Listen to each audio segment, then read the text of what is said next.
I'm 42 now, and I've spent most of my life working with my hands, mostly in landscaping and forestry. I like to think of myself as a rational man, the kind of person who looks for a structural leak when he hears a drip or a loose belt when a machine squeals. I don't believe in ghosts, and I certainly don't believe in magic. But there is a specific valley in the high reaches of the Cascades, a place I haven't visited in 15 years, that forced me to accept that the world doesn't always operate on the laws of physics we're taught in school. It happened in late November. I had taken a short-term contract to survey a defunct property, an old homestead that had been tied up in probate for decades. The lawyers wanted a professional assessment of the timber and the condition of the soil before they put it on the market. It was supposed to be a 3-day job.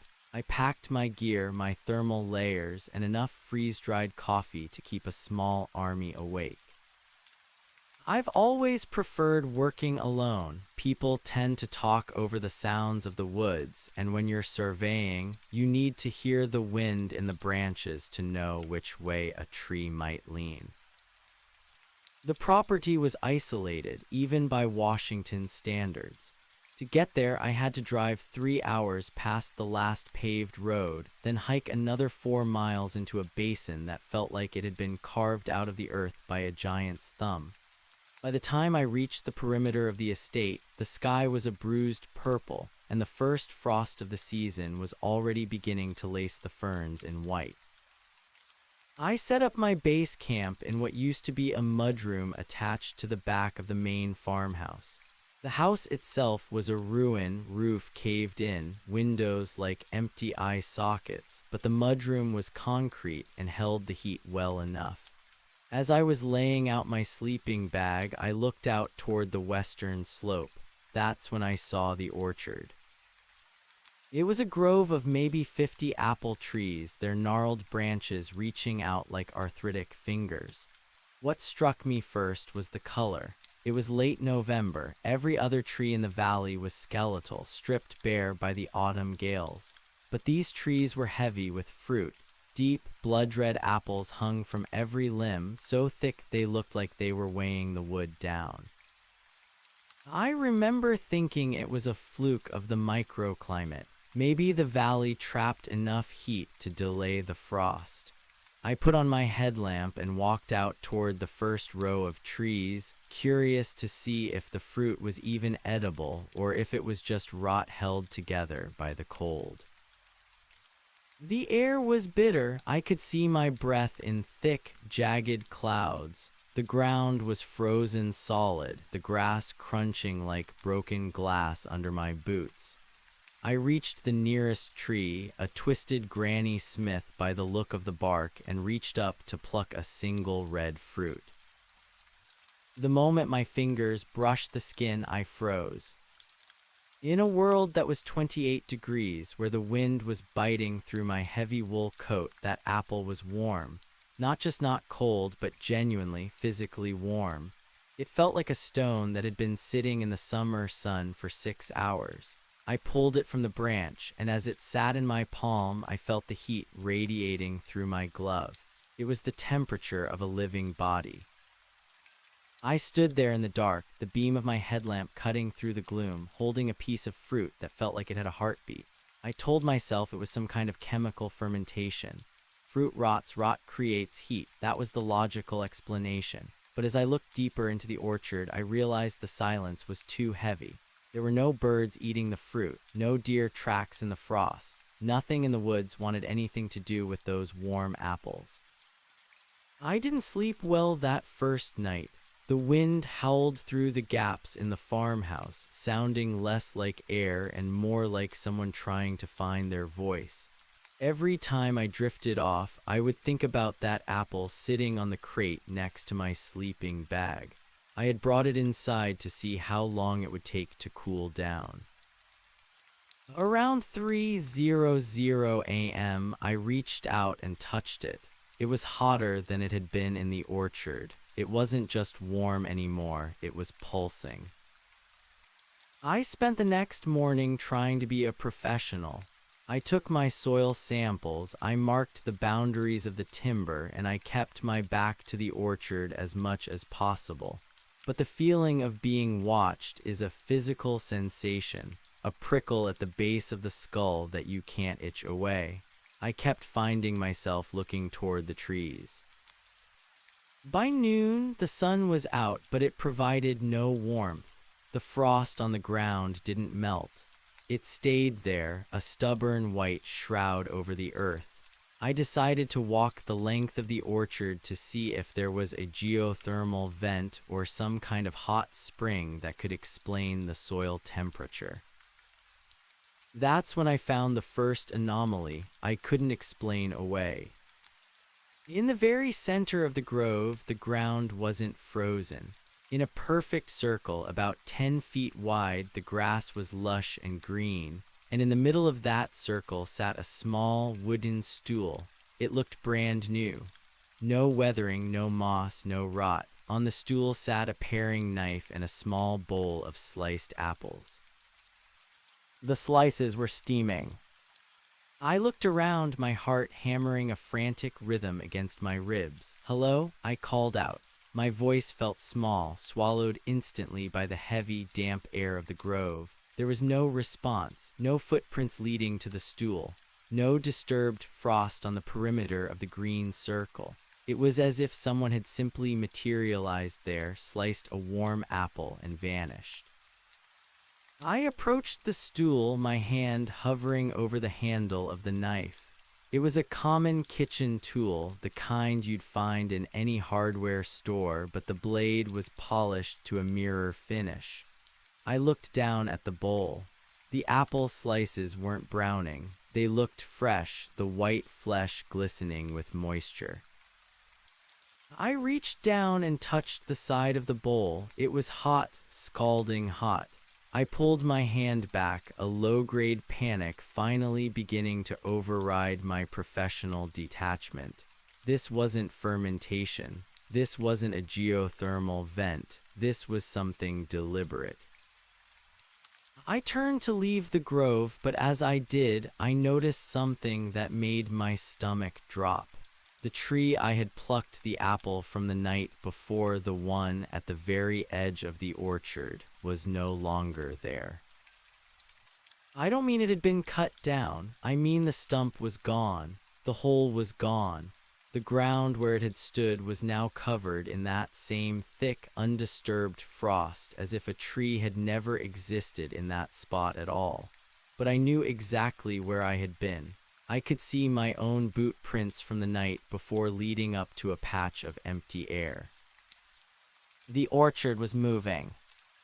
I scrambled back toward the farmhouse, my breath coming in ragged gasps. I needed to get my gear.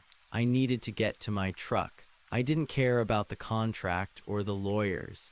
There is a specific type of fear that comes when the physical world stops behaving according to the rules, and I was drowning in it. Inside the mudroom, I started throwing my supplies into my pack. I was frantic, my hands shaking so hard I could barely zip the bag. I reached for my water bottle, but my hand hit the apple I had brought in the night before. It was no longer red. It was a pale, translucent white like the skin of a fish, and it was soft. I watched, paralyzed, as the skin of the fruit began to ripple. Something was moving inside it. Not an insect, not a worm. It looked like a human finger, pressing against the skin from the inside, trying to find a way out. I dropped the pack and backed away, hitting the far wall. The apple didn't roll. It stayed perfectly still on the crate, the internal pressure stretching the skin thinner and thinner until I could see the faint blue outline of a vein. Then the silence of the house was broken, not by a scream and not by the wind. It was the sound of a bite, a loud, wet, rhythmic crunching coming from the main part of the ruined house. Crunch, crunch, crunch. Someone or something was eating, and they were enjoying it.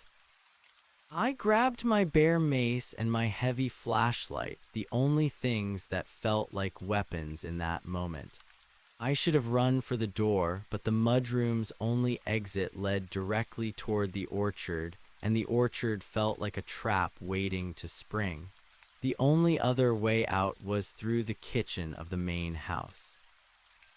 I crept toward the connecting door, my boots silent on the rotting floorboards. The crunching stopped. "It's better when they're warm," a voice said. It wasn't a monstrous voice. It didn't growl or hiss. It sounded like an old woman, thin and papery, the kind of voice you'd expect to hear reading a story to a child.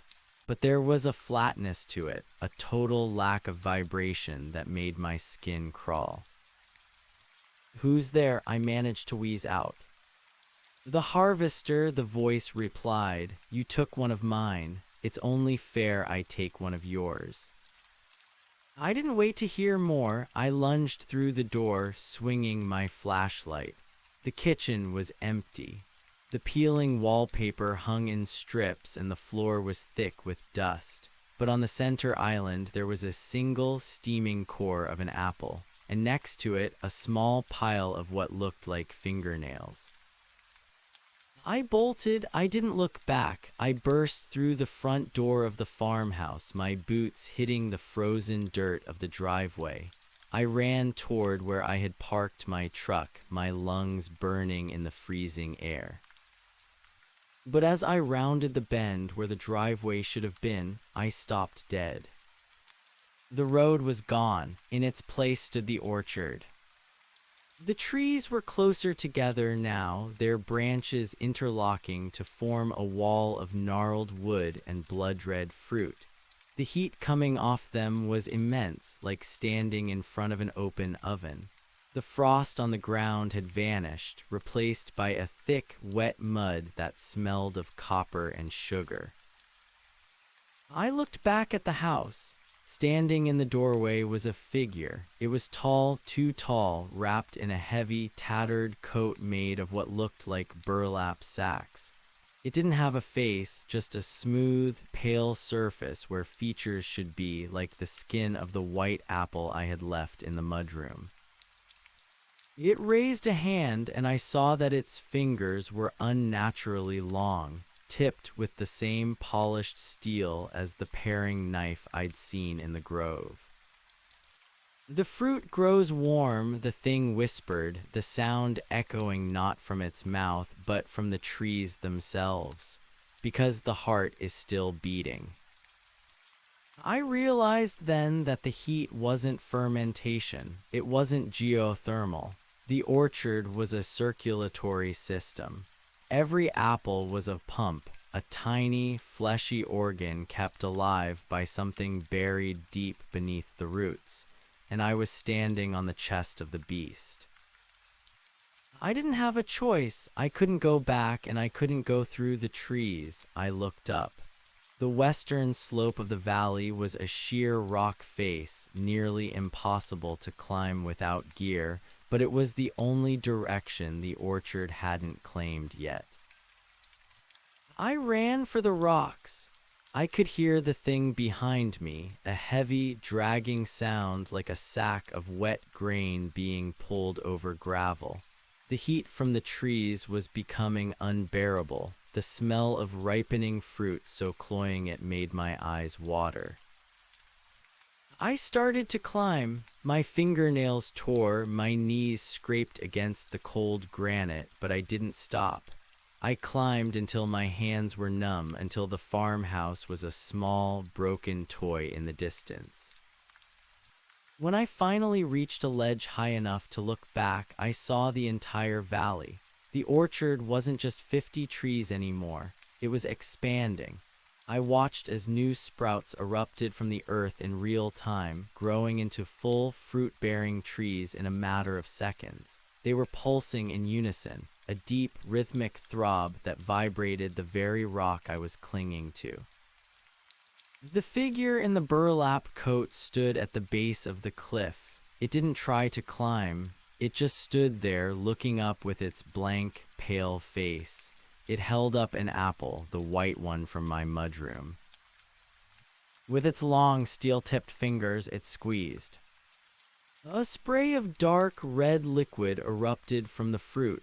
Down on the ledge, I felt a sharp, stabbing pain in my own chest, as if someone had reached inside and pinched my heart. I gasped, slipping off the ledge, my fingers screaming as I caught a secondary handhold.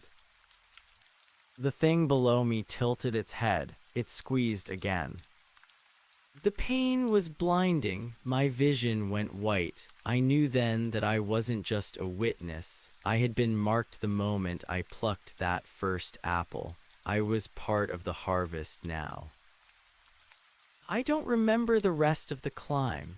I remember the sensation of my own blood feeling too hot in my veins and the sound of that rhythmic crunching echoing in my skull. I remember reaching the ridgeline and stumbling toward the road, flagging down a logging truck 3 miles away. The driver thought I'd been attacked by a bear. I was covered in mud, blood, and I was raving about warm fruit. He took me to the hospital in the nearest town. When the police went back to the property 2 days later, they found nothing.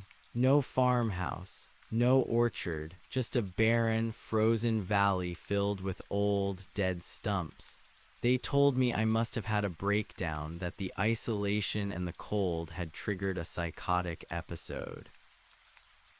But I know what I felt, and I know what I saw in the mirror when I got home. On my chest, directly over my heart, there is a bruise. It's perfectly round, the size of a large apple. And no matter how much ice I put on it, no matter how cold the winter gets, that patch of skin stays warm. Sometimes in the middle of the night, I can feel a faint, rhythmic pressure, like a finger pushing from the inside, trying to get out. I don't go into the woods anymore. I stay in the city where everything is concrete and steel and nothing grows. But every time I pass a grocery store, every time I see a display of red apples, I have to look away. Because I know that somewhere in a valley that doesn't appear on any map, the harvest is still happening, and the fruit is getting warmer. The city was supposed to be a sanctuary of the sterile and the artificial, a grid of gray and glass where the only things that grew were the skyscrapers. I took a job in a basement archives office for a municipal planning department. No windows, no soil, just the hum of fluorescent lights and the smell of ozone and old paper. For 6 months, I convinced myself I was safe. I wore layers of thin cotton to dissipate the heat from the mark on my chest, a constant, low-grade fever centered right over my sternum. I avoided the break room when the seasonal fruit baskets appeared. I told myself the phantom sensations, the feeling of a blunt, fleshy nub poking at the inside of my ribs, were just nerve damage from the climb. Then the dreams started. They weren't dreams of the orchard as I had seen it, but as it saw itself. I would drift off, and suddenly my perspective would be rooted deep in the loam, feeling the slow, heavy thrum of the earth's pulse. I could feel the water moving through the soil, but it wasn't water. It was thick, metallic, and hot. In these dreams, I wasn't a man, I was a vessel. I could feel the branches of the trees above me like extensions of my own nervous system, reaching out to catch the moonlight, turning that silver cold into a red, internal heat. I woke up one Tuesday in mid-May drenched in sweat. The room smelled of overripe sugar, the cloying, suffocating scent of a fruit cellar in the height of August. I threw off my sheets and staggered to the bathroom, splashing cold water on my face. When I looked in the mirror, the bruise had changed. It was no longer a dull purple. It had turned a vibrant, translucent white, exactly like the skin of the apple that had sat on my crate in the mudroom. Underneath the skin, I could see the faint, rhythmic twitching of something trying to orient itself. I didn't go to work. I couldn't. I sat on my floor and watched my chest. By noon, the heat was so intense it began to singe my undershirt. I took a kitchen knife, a dull, serrated thing, nothing like the harvester's polished blade, and held it against the white patch. My hand shook. I wasn't a surgeon. I was a man who knew how to fell Douglas firs and grade gravel. But I knew if I didn't cut it out, it would ripen. The moment the steel touched the skin, a voice vibrated through my bones. It didn't come from the room. It came from the mark. Not yet, it whispered. The sugar hasn't set. I dropped the knife. The sound of it hitting the linoleum was like a gunshot. I backed into the corner of my kitchenette, my breath coming in shallow, terrified hitches. I realized then that the orchard hadn't stayed in the Cascades. It didn't need the valley anymore. It had found a mobile host. I spent the next 3 days in a fugue state, pacing the confines of my studio apartment. I began to notice things I had ignored before. The houseplants in the hallway outside my door were leaning toward my room, their leaves turning a sickly, dark crimson. The air in the building felt heavier, more humid, as if the plumbing was carrying something thicker than water. On the 4th day, there was a knock at my door. I didn't answer. I hadn't spoken to anyone in weeks. The knock came again, 3 slow, deliberate raps, crunch, crunch, crunch. I approached the door, my heart hammering against the white, pulsing fruit in my chest. I looked through the peephole. The hallway was empty, but there was something on the floor. A small wooden stool sat directly in front of my door. It was brand new, the grain of the wood pristine and unweathered. On top of it sat a bowl of steaming apple slices. The heat from the bowl was radiating through the heavy oak of my door. I could feel it on my face like the glow of a furnace. "Go away," I croaked. My voice was thin, ruined by disuse.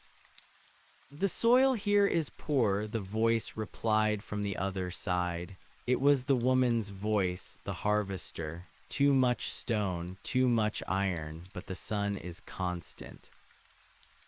I bolted the door, sliding the chain into place with trembling fingers. I pushed my dresser in front of the entryway, then my bed.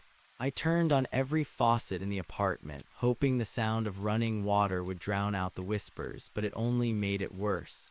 The water coming out of the taps was lukewarm and tinged with a faint pink hue. It smelled of orchards and copper. I realized then that I couldn't stay in the city. If I stayed, the orchard would bloom here. I saw the vision of it clearly, the sidewalk buckling as gnarled, heat-sinking roots tore through the concrete, the skyscrapers draped in heavy, blood-red vines, the people in the streets becoming nothing more than trellises for the fruit. The harvester wasn't just a ghost of the Cascades. She was a gardener, and she was looking for a more fertile field. I waited until 3 in the morning, the hour when the world is at its thinnest. I packed a bag with nothing but salt, lighters, and a gallon of gasoline I had kept for my lawnmower back when I had a life that made sense. I pushed the furniture aside and opened the door. The stool was gone, the bowl was gone, but in the center of the hallway carpet there was a single deep red apple. It was so heavy with heat that the nylon fibers of the carpet were melting beneath it, sending up a thin plume of acrid smoke. I stepped over it and ran. I drove east. I didn't have a plan other than to get as far away from people as possible. I drove until the city lights faded into the rearview mirror, until the strip malls gave way to farmland, and the farmland gave way to the high, dark wall of the mountains. My chest was a localized sun, a throbbing core of heat that made the steering wheel hot to the touch. I found myself back on the same Forest Service roads I had traveled 6 months ago. My hands moved the wheel by instinct, or perhaps by something else's design. The truck groaned as I pushed it over the washouts and the fallen scree. I wasn't going back to the valley to escape. I was going back to finish the harvest. As I reached the end of the drivable trail, the temperature outside began to climb. It was mid-May in the high country. It should have been crisp, smelling of pine needles and melting snow. Instead, the air was thick and stagnant. The higher I climbed, the more the forest changed. The evergreens were still there, but they were dying. Their needles were brown and brittle, stripped of life by a heat they weren't built to endure.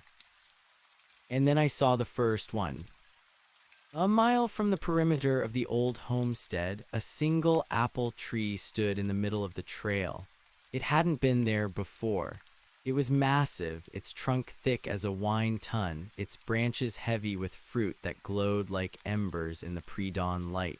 The ground around it was a lush, unnatural green, a circle of life in a forest of dead pine. I stopped the truck. I grabbed the gasoline and the salt. As I stepped out, the pressure in my chest spiked. I fell to my knees, gasping as the white skin of the mark finally tore.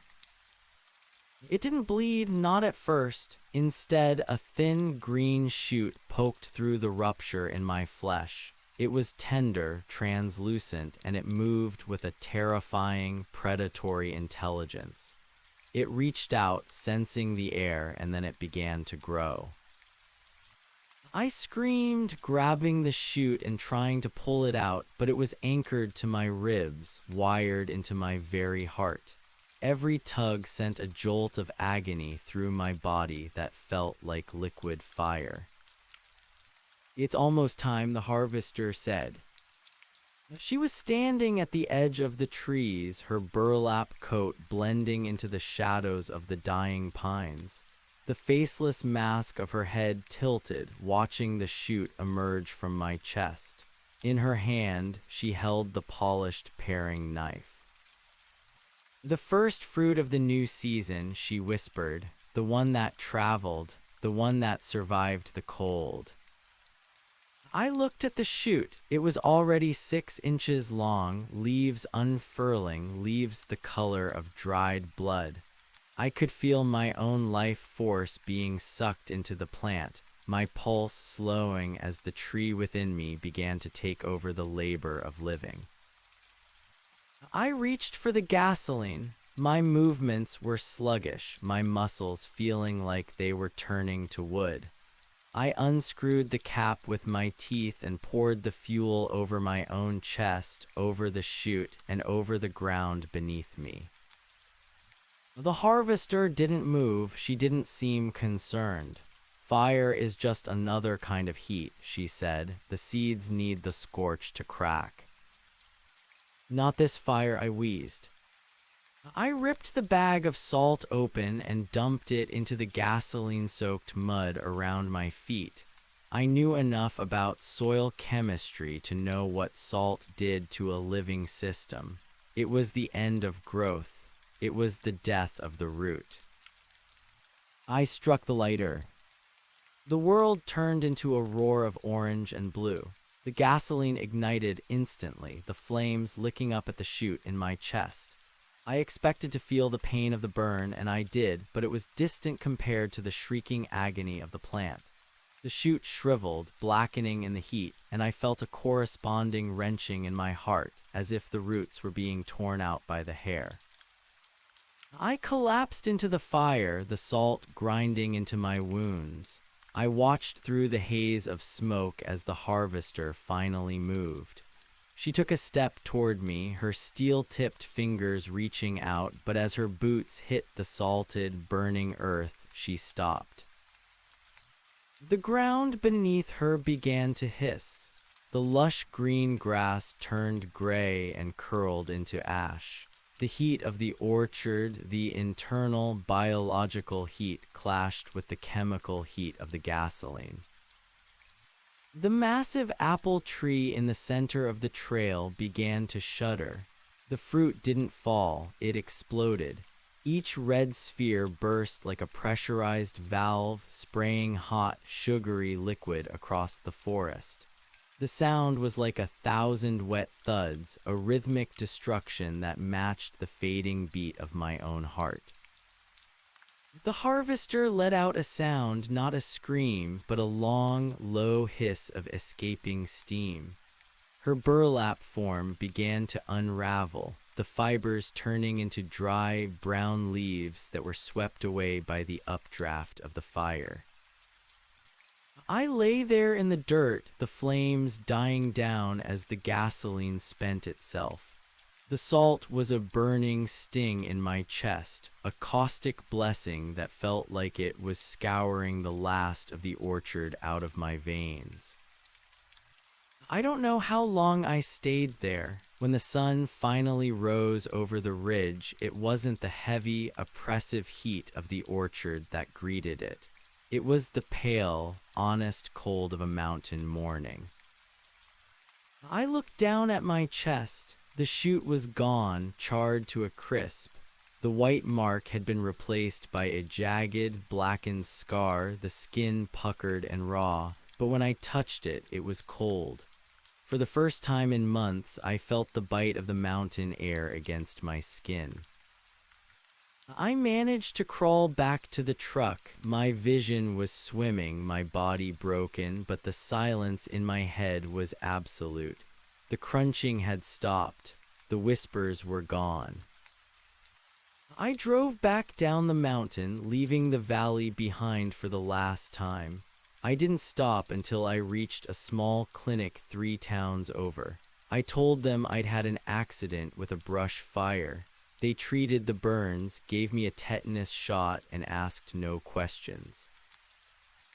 I live in the desert now, in a place where the sun is a hammer and the ground is nothing but sand and alkali. There are no trees here, no orchards, nothing but the scrub brush and the wind. The scar on my chest is thick and ugly. It doesn't pulse anymore and it doesn't stay warm. But sometimes when the wind blows from the north, carrying the scent of something distant and sweet, I feel a phantom ache behind my ribs. I know I didn't kill it. You can't kill a system that deep. I only salted one patch of earth. Somewhere out there in the dark folds of the world where the logic of man doesn't reach, another traveler is picking up a warm apple. Another heart is beginning to pump for a different kind of life. And somewhere, the harvester is waiting for the sugar to set. The desert was supposed to be the end of it.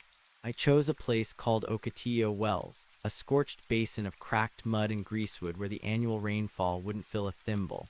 I rented a trailer that felt like a convection oven, a corrugated tin box that hummed with the dry, scouring wind. Here the heat was honest. It came from the sun, a blinding white eye that broiled the skin from the outside in.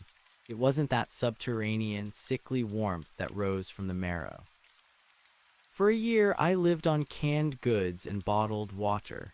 I touched nothing that came from a branch. I became a creature of salt and dust, my skin turning the color of old leather, my hands calloused and dry. I liked the dryness. I liked the way the wind chapped my lips until they bled because the blood was thin and bright and smelled of nothing but iron. But the desert is not as dead as it looks. It's just patient. It started on a Tuesday in July, the kind of day where the horizon wobbles and the heat waves and the lizards retreat deep into the shade of the rocks. I was sitting on my folding chair under the meager shade of a sun-bleached awning when I smelled it. It shouldn't have been possible. There was nothing for 40 miles but sagebrush and creosote, yet the air suddenly grew heavy with the scent of fermenting sugar. It was thick, cloying, and wet, the smell of a cellar full of bruised Macintosh apples.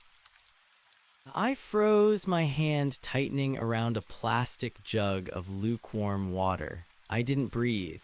I waited for the whisper, for the rhythmic crunch-crunch of boots on gravel. Instead, I heard a wet, tearing sound. It came from inside my own chest. The scar, the jagged, blackened mark where I had burned the shoot away, began to itch. Not a surface itch, but a deep, crawling sensation, as if 1,000 insects were waking up under my ribs. I ripped open my sweat-stained shirt. The scar hadn't changed in appearance, it was still a knot of dead, white tissue. But as I watched, a bead of moisture welled up from the center of it. It wasn't blood, it was clear, viscous, and smelled like nectar. I stood up so fast the chair tipped over. No, I whispered to the empty expanse of the Mojave. I salted it. I burned it out. I stumbled inside the trailer and grabbed a bottle of high-proof rubbing alcohol. I poured it over the scar, screaming as the sting flared through my nerves. I scrubbed at the nectar with a coarse rag until the skin was raw and bleeding, but the moisture kept coming. It was being pushed out by a pressure I could feel building behind my lungs, a slow hydraulic force that made every breath feel like I was inhaling syrup. That night, the temperature in the desert didn't drop. Usually, the sands lose their heat the moment the sun dips, but the air stayed stagnant, hovering at a suffocating 100 degrees.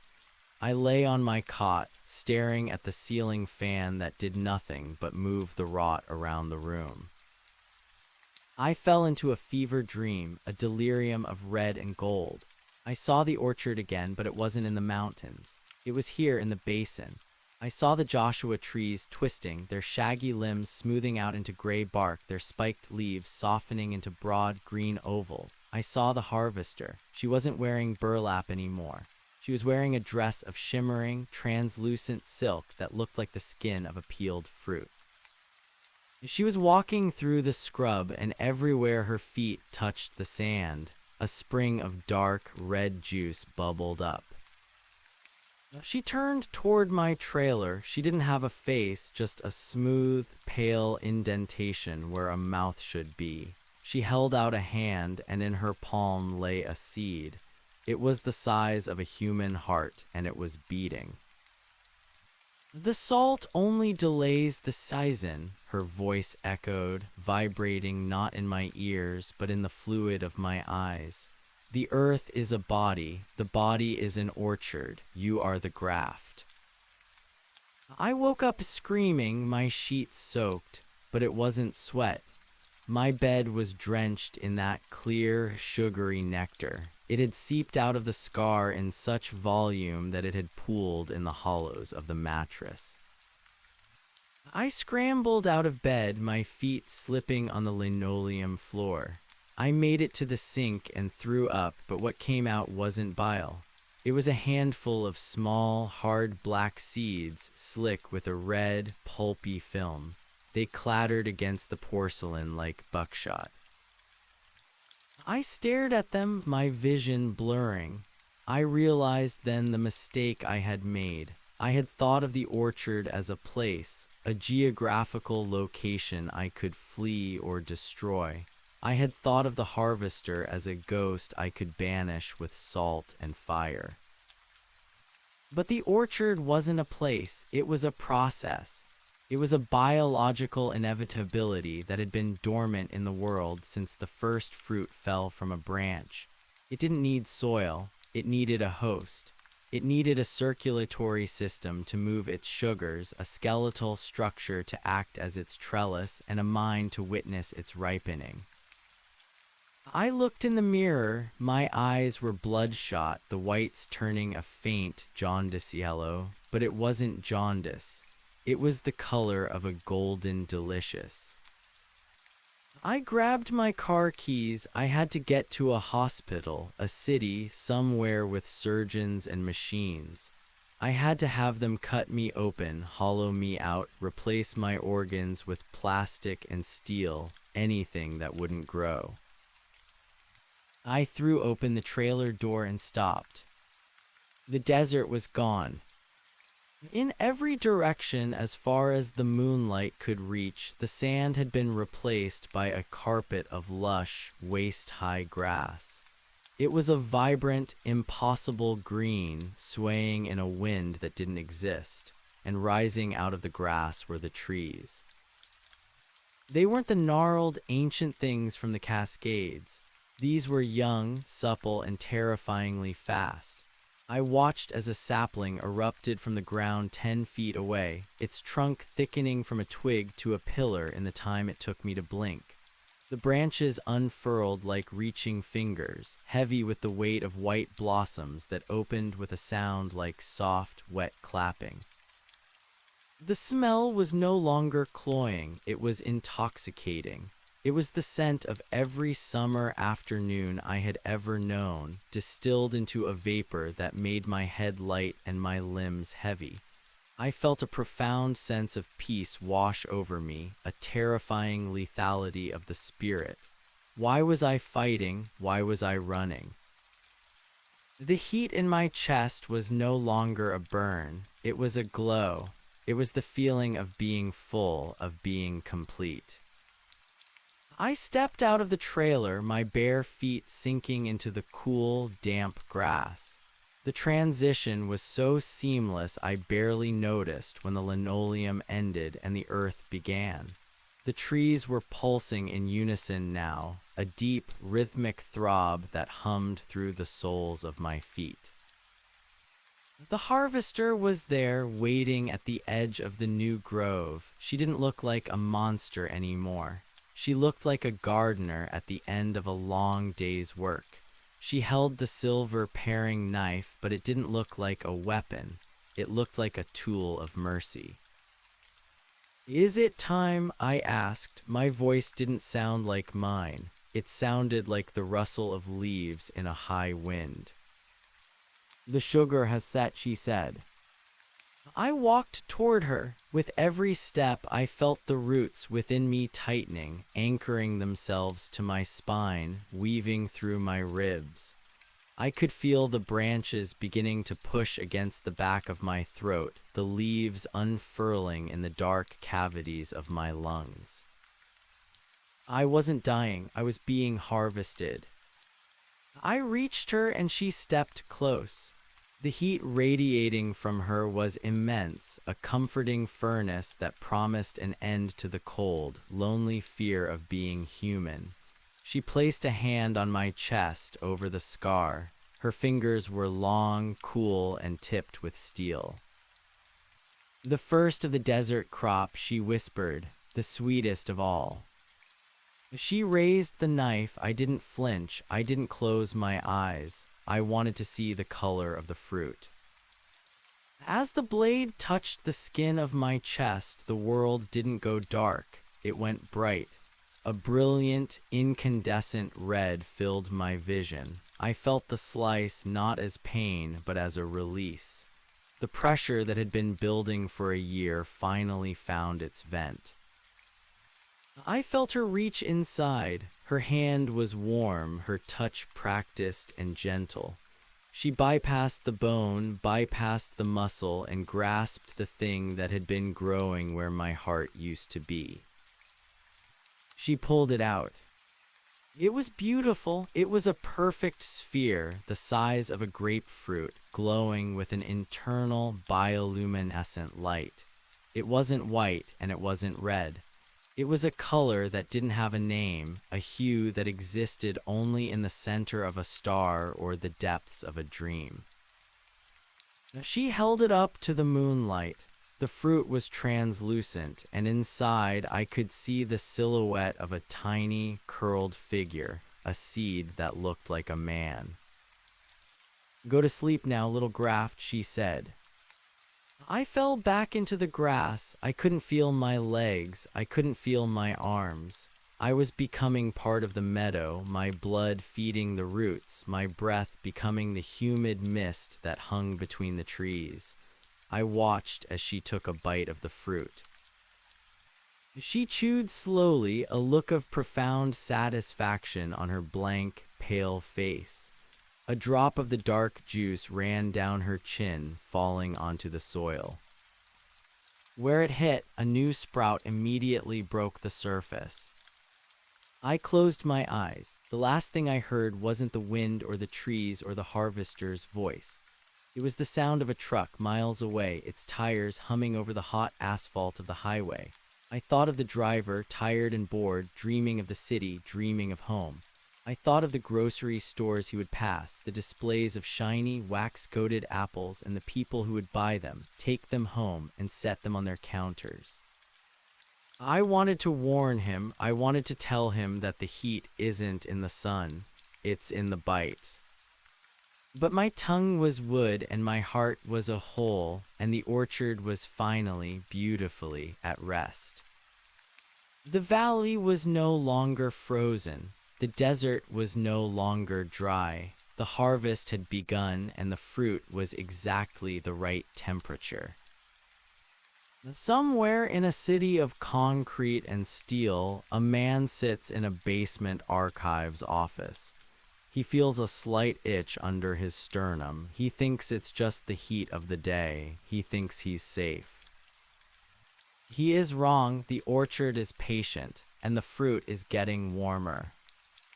The man in the basement archives was named Elias, and he was currently nursing a cup of lukewarm coffee that tasted faintly of the copper pipes in the building's foundations.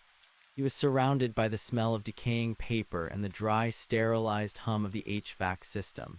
It was a tomb for facts, a place where the messy, organic history of the county was pressed flat into manila folders and locked behind steel drawers. He liked the sterility of it. He liked that nothing here grew. It only eroded slowly and predictably into dust. He scratched his chest. It was a nervous habit he'd picked up a week ago, a persistent irritation right over his breastbone. He attributed it to the cheap polyester of his uniform, or perhaps a mild reaction to the mold spores that drifted off the 1950s land deeds he had been auditing. He didn't look at it. He didn't want to see the faint, circular discoloration that had begun to mar his pale skin. The archive's heavy security door wheezed open, admitting a gust of air from the hallway. It wasn't the refrigerated chill of the building. It was a draft of heavy, humid heat that smelled of sun-baked mud and overripe peaches. Elias, a voice called out. It was Sarah, the night shift security guard. She was leaning against the doorframe, her cap pulled low. AC is acting up again on sub-level 3. Maintenance says the coils are jammed with something. Smells like a compost heap down there. Elias grunted, not looking up from his ledger. Tell them to flush the lines. Probably just pigeons in the vents again. Doesn't smell like pigeons, Sarah said, her voice dropping an octave. She stepped into the room, and as she moved, Elias noticed a strange fluidity to her gait. It was as if her bones had softened, her joints moving with a silent, oily grace. It smells like harvest, like my grandmother's cellar in August. Elias finally looked up. The fluorescent lights flickered, casting a sickly green pallor over the room. Sarah's skin looked waxy, almost translucent. Behind her, in the darkened hallway, he thought he saw a flicker of movement, a shadow that looked like a long, burlap sleeve trailing against the floor. Go home, Sarah, Elias said, a sudden, sharp spike of anxiety piercing his gut. You look like you're coming down with something. I feel wonderful, Elias, she whispered. She reached up and tucked a strand of hair behind her ear. Her fingers were unusually long, the tips stained a deep, bruised purple. I feel warm. For the first time in my life, I'm not cold. She turned and walked away, leaving the door ajar. Elias sat frozen, the scratch on his chest suddenly flaring into a localized fever. He reached inside his shirt, his fingers trembling, and touched the spot. It wasn't just a rash. It was a hard, raised knot, and beneath the skin he could feel a distinct, rhythmic pulse. It wasn't the frantic throb of a heart. It was slower, heavier, like the sound of a spade hitting wet earth. He stood up, his chair clattering back against the filing cabinets. He needed to leave. He needed to get to the street, to the exhaust fumes and the cold concrete of the city, away from the subterranean dampness of the archives. He grabbed his coat, but as he reached for the door, he stopped. On his desk, next to the stack of land deeds, sat an apple. He hadn't brought it. He never ate fruit at his desk. The juice was a hazard to the documents. It was a large, heavy specimen, its skin a deep, arterial red. It sat there perfectly still, yet it seemed to radiate a physical presence. A thin wisp of steam rose from its stem, curling into the stagnant air of the basement. Elias reached out, his hand moving against his will. His fingers brushed the skin of the fruit. It wasn't cold from a refrigerator. It was hot. It felt like touching the flank of a living animal. The itch in his chest turned into a searing bite. He gasped, clutching his shirt, as a drop of clear, syrupy liquid leaked from the knot on his sternum, soaking through the fabric. "The sugar is rising," a voice whispered. It didn't come from the hallway, it came from the vents, it came from the pipes, it came from the very walls of the building. Elias backed away, stumbling into the rows of shelving. He hit a cabinet, and it groaned, not with the sound of metal on metal, but with the sound of a tree trunk straining against a gale. He looked down at his feet. The gray industrial carpet was bulging. Long, pale fibers were pushing up through the weave, looking less like carpet threads and more like fine, capillary roots. He ran. He burst through the door into the hallway, his breath coming in ragged, wet heaves. Every time he exhaled, the air tasted sweeter. The hallway was longer than he remembered, the shadows stretching out into infinite leafy corridors. The emergency lights were dimming, replaced by a soft, amber glow that seemed to emanate from the walls themselves. He reached the elevator and hammered the button. The doors slid open, but the cab wasn't there. Instead, the shaft was filled with a massive, vertical trellis of twisting vines. They were thick as human thighs, pulsing with a slow internal light. Hanging from the vines were hundreds of fruits, each one the size of a man's head, glowing with that same nameless, iridescent hue he had seen in his fever dreams. One of the fruits was split open. Inside, he could see the pale, curled form of a person, not a baby, but a fully grown human, their skin turning to bark, their hair weaving into the stems. Their eyes were open, but they weren't looking at him. They were looking at the sun they could feel through 3 stories of reinforced concrete. Elias turned and fled toward the stairs. His legs felt heavy, his muscles tightening into rigid, fibrous cords. He could feel his toes spreading, his shoes splitting as his feet sought purchase in the floor. He burst through the exit into the lobby. The security desk was abandoned. The glass front doors were obscured by a dense, matted wall of greenery that had grown over the exterior of the building in a matter of minutes. The sun was setting outside, a bruised purple light filtering through the leaves. "You can't leave the orchard once you've tasted the air," a voice said. It was the harvester. She was standing by the revolving doors, her burlap coat replaced by a gown of woven grass. She held a basket made of human bone, and in it lay the polished paring knife. "I didn't eat it," Elias screamed, his voice cracking like a dry branch. "I didn't touch the fruit." "You breathed the spores," the harvester said, her voice a gentle rustle. "You drank the water. You lived in the shade of the world we built beneath your feet. The city is just a different kind of soil, Elias, harder to break but richer in the end." She stepped toward him, and as she did, the floorboards of the lobby began to shatter. Massive roots, the color of bleached bone, erupted from the foundation, overturning the marble tiles. They sought the water mains, the sewage lines, the deep, dark veins of the city. Elias collapsed to his knees. The knot in his chest had finally broken the skin. A small, pale green shoot was curling out from his sternum, its leaves already beginning to unfurl. They were the color of dried blood. He looked at his hands. His fingernails were falling off, replaced by hard, black thorns. The desert didn't work, he wheezed, the memory of a man he had never met, a man in a trailer in Ocotillo Wells, flashing through his mind like a dying spark. The fire didn't work. Fire is just a catalyst, the harvester said, kneeling beside him. She placed a hand on his forehead. Her touch was searingly hot, but it felt like the only real thing in a world of shadows. Salt is just a seasoning. The orchard is the end of all things. It is the peace that comes after the struggle of being separate. You aren't Elias anymore. You are the first branch of the North Street Grove. She raised the knife. Elias didn't fight her. He couldn't.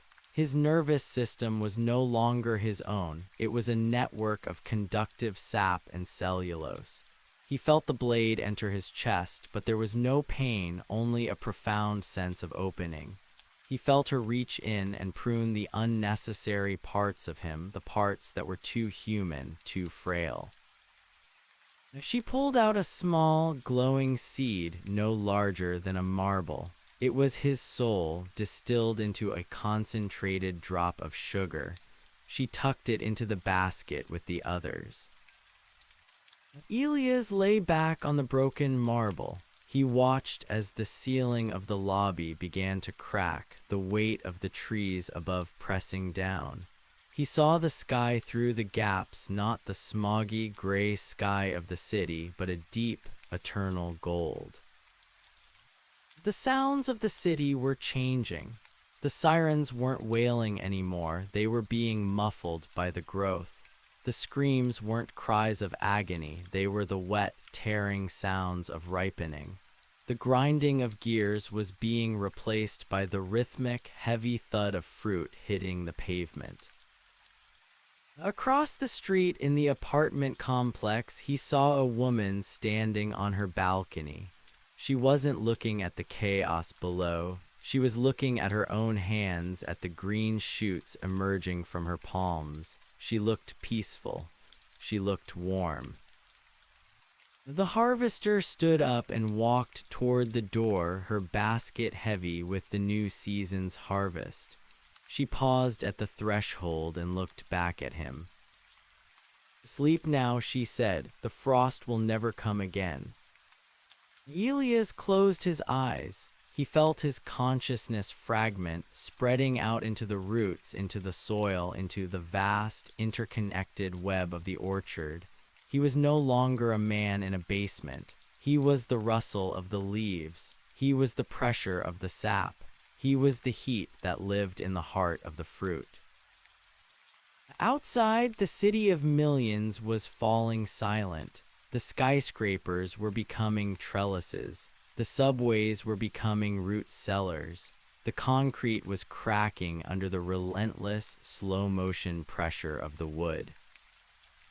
The world was no longer a place of steel and logic. It was an orchard, and the fruit was growing very, very warm. Somewhere in a distant valley where a man had once struck a lighter in a desperate act of defiance, a single charred stump began to twitch. The salt had finally washed away, carried deep into the earth by the spring rains. From the center of the blackened wood, a tiny, pale green leaf pushed its way toward the light. It was a different kind of life. It was a patient life. And it was hungry.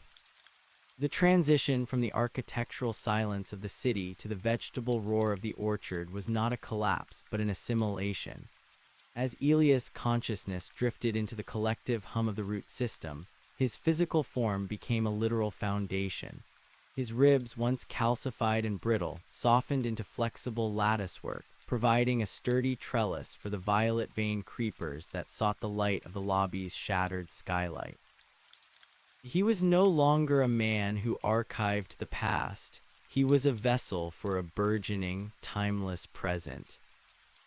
Above him, the city of glass and steel was undergoing a violent, beautiful molting. The skyscraper that housed the archives, a monolith of mid-century functionalism, groaned as its internal plumbing was hijacked. The water that once cooled the server rooms and flushed the toilets was now being pumped upward by a different kind of pressure.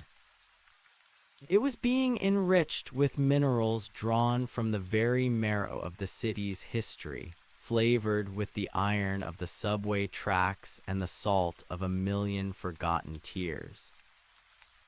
On the 42nd floor, a corporate lawyer named Marcus stood at a floor-to-ceiling window. He was watching the street below vanish under a roiling tide of emerald and gold. He didn't feel fear. He felt a strange magnetic pull in his solar plexus, a phantom heat that made his expensive silk tie feel like a noose. He reached up to loosen it, and as his fingers brushed his throat, he felt the bark. It was smooth, like birch, and warm to the touch. He looked at his reflection in the glass. His eyes were no longer hazel. They were the color of sun-bathed amber, and a small, delicate blossom was beginning to bud from the corner of his left tear duct. He pressed his forehead against the glass. It shattered, not from his weight, but because the glass itself was being rejected by the building's new, organic skeletal structure. As the shards fell like diamond rain toward the canopy below, Marcus didn't fall. He was caught by a reaching limb of the great graft, a branch that had climbed 40 stories in the time it took him to blink. The wood was soft, upholstered in moss that felt like velvet, and as it pulled him into the shade of the new world, Marcus let out a breath that smelled of fermented honey. The harvester moved through the transforming streets with the practiced ease of a reaper in a familiar field. Her basket was filling quickly. Each seed she collected was a story, a soul condensed into a sugary pearl, ready to be planted in the next fallow world. She walked past a stalled bus where the passengers sat in silent rows, their limbs intertwined like a basket weave, their heads bowed in a collective leafy prayer. She reached in through a broken window and plucked a glowing sphere from the driver's chest. He didn't stir. He was already dreaming of the rain. The sun had set, but the city was brighter than it had ever been. The bioluminescence of the fruit provided a throb of rhythmic light, a neon pulse of oranges, deep purples, and that nameless, searing white. The heat was no longer a weather pattern. It was a physical weight, a humid blanket that muffled the sounds of the old world. The grinding of sirens and the honking of horns had been replaced by the sound of expansion, the wet pop of seed pods bursting, the low, cello-like vibration of wood stretching against stone, and the distant, rhythmic throb of the earth's heart finally syncopating with the orchard. In the suburbs, the transformation was even more rapid. The manicured lawns, those sterile carpets of repressed nature, surrendered instantly. The blades of grass grew into jagged spears, then softened into weeping willows that dripped a thick, translucent nectar. Swimming pools became stagnant nurseries for giant, floating lilies whose petals were the size of sails. Houses were not destroyed so much as they were inhaled. The wood of the frames recognized its kin in the orchard and began to grow again, the dead lumber of the walls sprouting fresh leaves that punched through the shingles of the roofs. A young girl named Mia sat on her swing set in a backyard in the Heights. She watched as her father, who had been painting the fence, slowly became part of it. The paintbrush had fused to his hand, and the hand had fused to the cedar plank. He looked back at her, his face a mask of serene wood, his eyes two dark knots in the grain. "Don't be afraid, Mia," he said, his voice the sound of wind through a hollow log. "The thirst is gone. Just let the roots find the water." Mia looked down at her own feet. Her sneakers had split open and her toes were digging into the mulch, finding a cool, dark comfort she had never known. She felt the heat rising from the center of the earth, traveling up through her ankles, settling in her chest. It felt like a cup of hot cocoa on a winter night. It felt like being tucked in. She closed her eyes and felt her hair lengthen, turning into fine, silver filaments that reached out to catch the pollen drifting on the breeze. By midnight, the city was a forest. The grid was gone, replaced by a fractal geometry of growth. The bridges across the river had become massive living arches of intertwined oaks, their roots anchored deep in the silt, drawing up the pollutants of a century and transmuting them into a sweet, dark wine that flowed through the vines. The river itself had slowed, its water thickened by the sheer volume of fallen petals and floating seeds. The harvester reached the center of what used to be a major intersection. Here, the heat was most intense. A massive tree, the mother graft, had erupted through the asphalt, its trunk as wide as a city block. Its canopy reached toward the clouds, catching the moonlight and refracting it into 1,000 different colors. At its base, the harvester emptied her basket. The seeds she had gathered, Elias Marcus, the bus driver, the father from the suburbs, began to glow with a frantic intensity. They rolled across the ground, seeking the soft earth between the roots of the mother graft. As they touched the soil, they didn't sprout into individual trees. They merged. They became a part of the trunk, their energies feeding the great central pulse of the orchard. The harvester looked up. Her blank face seemed to catch a glimmer of something like memory. She reached into the folds of her gown and pulled out the very first fruit she had harvested, the one from the man in the desert, the one who had tried to fight the heat with a lighter. It was smaller than the others, its glow a steady, defiant red. She didn't plant this one, she held it to her lips and breathed on it. The first of the crop, she whispered, the one who knew the fire. She pressed the fruit into a hollow in the bark of the mother graft. Immediately, the tree shuddered. A ripple of heat, more intense than anything before, radiated outward, a golden shockwave that flattened the remaining ruins of the city's skyscrapers. The fruit didn't dissolve, it became the eye of the tree, a glowing, crimson knot that watched over the new world.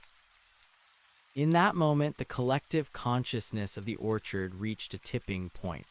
Every person who had been taken, every soul that had been grafted, suddenly felt the connection.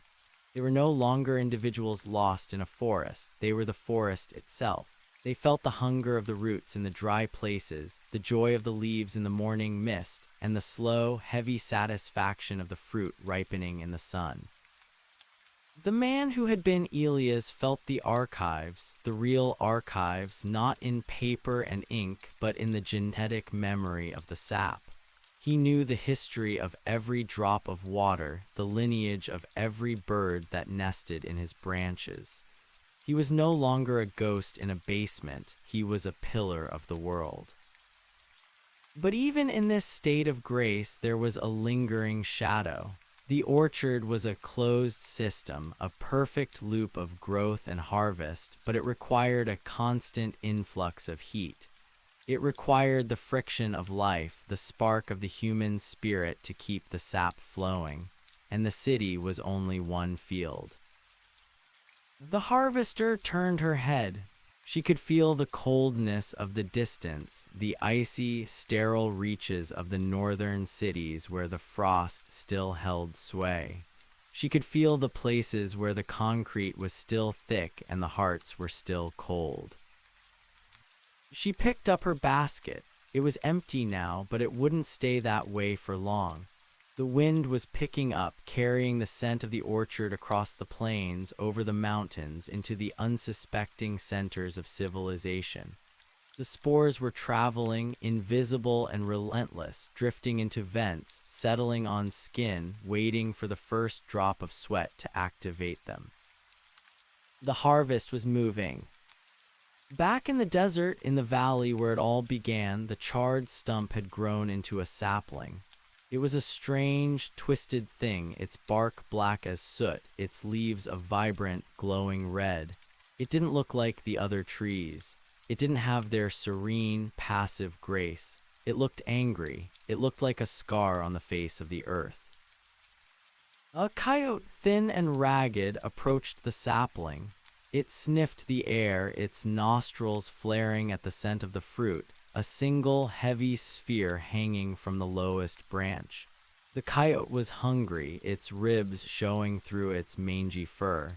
It snapped at the fruit, its teeth sinking into the warm, yielding flesh.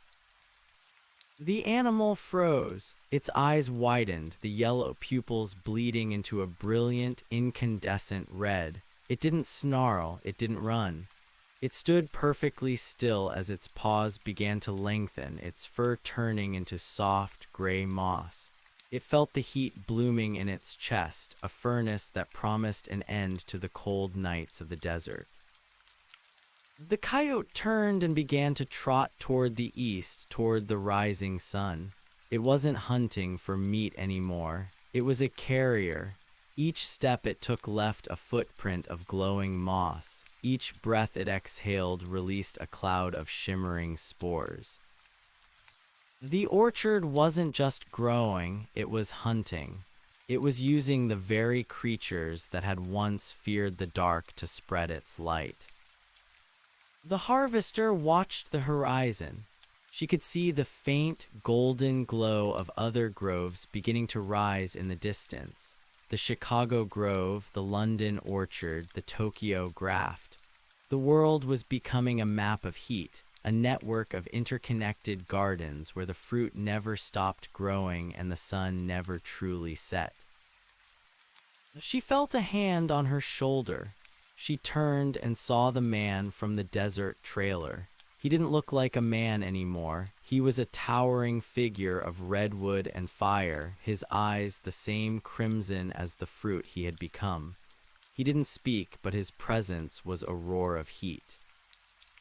"Is it enough?" he seemed to ask, the vibration of his voice shaking the leaves of the mother graft. The harvester looked at her empty basket, then at the vast, green world she had helped to create.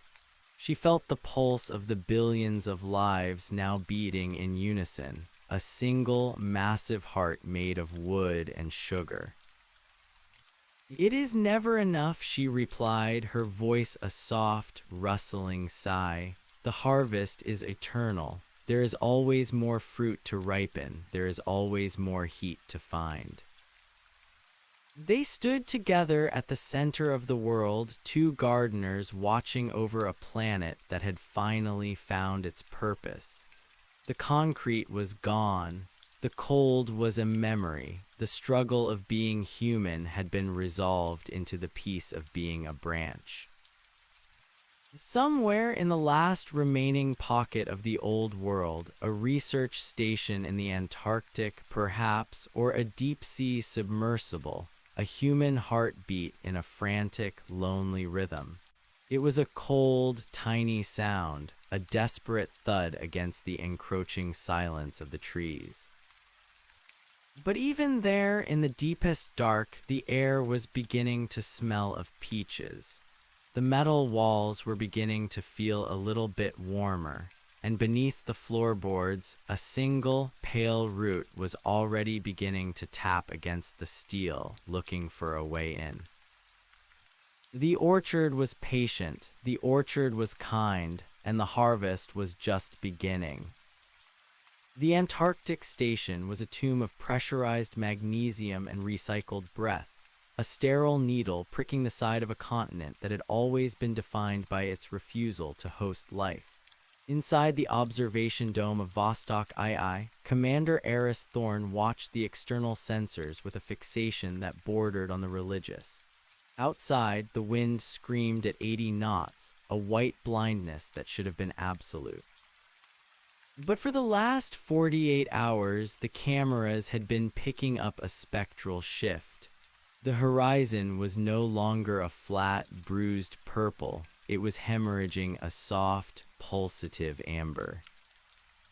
The permafrost is venting. His adjutant, a hollow-eyed woman named Sarah, whispered from the communications array. She didn't look at him. She was staring at a Petri dish on her console, a core sample taken from 3 miles beneath the ice that had been sealed since the Pliocene was no longer a gray cylinder of grit. It had turned translucent, a vein of violet light throbbing within the silt. It's not methane, Eris, it's sugar.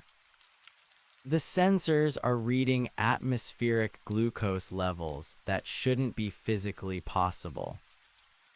Thorne didn't answer. He was watching the thermal imaging. The ice shelf, a 2-mile thick slab of ancient cold, was developing hot spots. They weren't volcanic. They were shaped like root systems, vast dendritic nerves of heat spreading out from the coastline, crawling beneath the glaciers like a fever under the skin. The station's external thermometers, designed to measure the killing floor of negative 80 degrees, were climbing. 70, 60, 50. Seal the vents, Thorne commanded, though he knew the futility of it. The vents are fused, Sarah said. Her voice was melodic, stripped of the jagged edge of panic that had defined her just an hour ago. She stood up, and Thorne saw that her thermal jumpsuit was straining at the seams. From the cuffs of her sleeves, thin, pale tendrils, white as the Antarctic snow but warm as a summer hearth, were beginning to lace around her fingers. The heat isn't coming from outside anymore, Commander. We brought it in with the samples. We invited the harvest. She reached out, and as her hand touched the cold steel of the comms desk, the metal didn't just warm, it yielded. The molecular structure of the alloy, hammered out in a foundry in Pittsburgh decades ago, seemed to remember its elemental origins. It softened, turning into a dark, porous substance that resembled petrified wood. A tiny golden sprout punched through the record button. Thorne backed away, his boots clacking on the grated floor. He felt a sudden, agonizing itch in his marrow. It wasn't the cold, it was the sensation of being filled. He looked at the monitors one last time.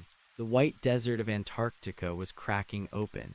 Great, jagged fissures were appearing in the Ross ice shelf, and from those depths, not water, but colossal, steaming stalks of bioluminescent flora were erupting.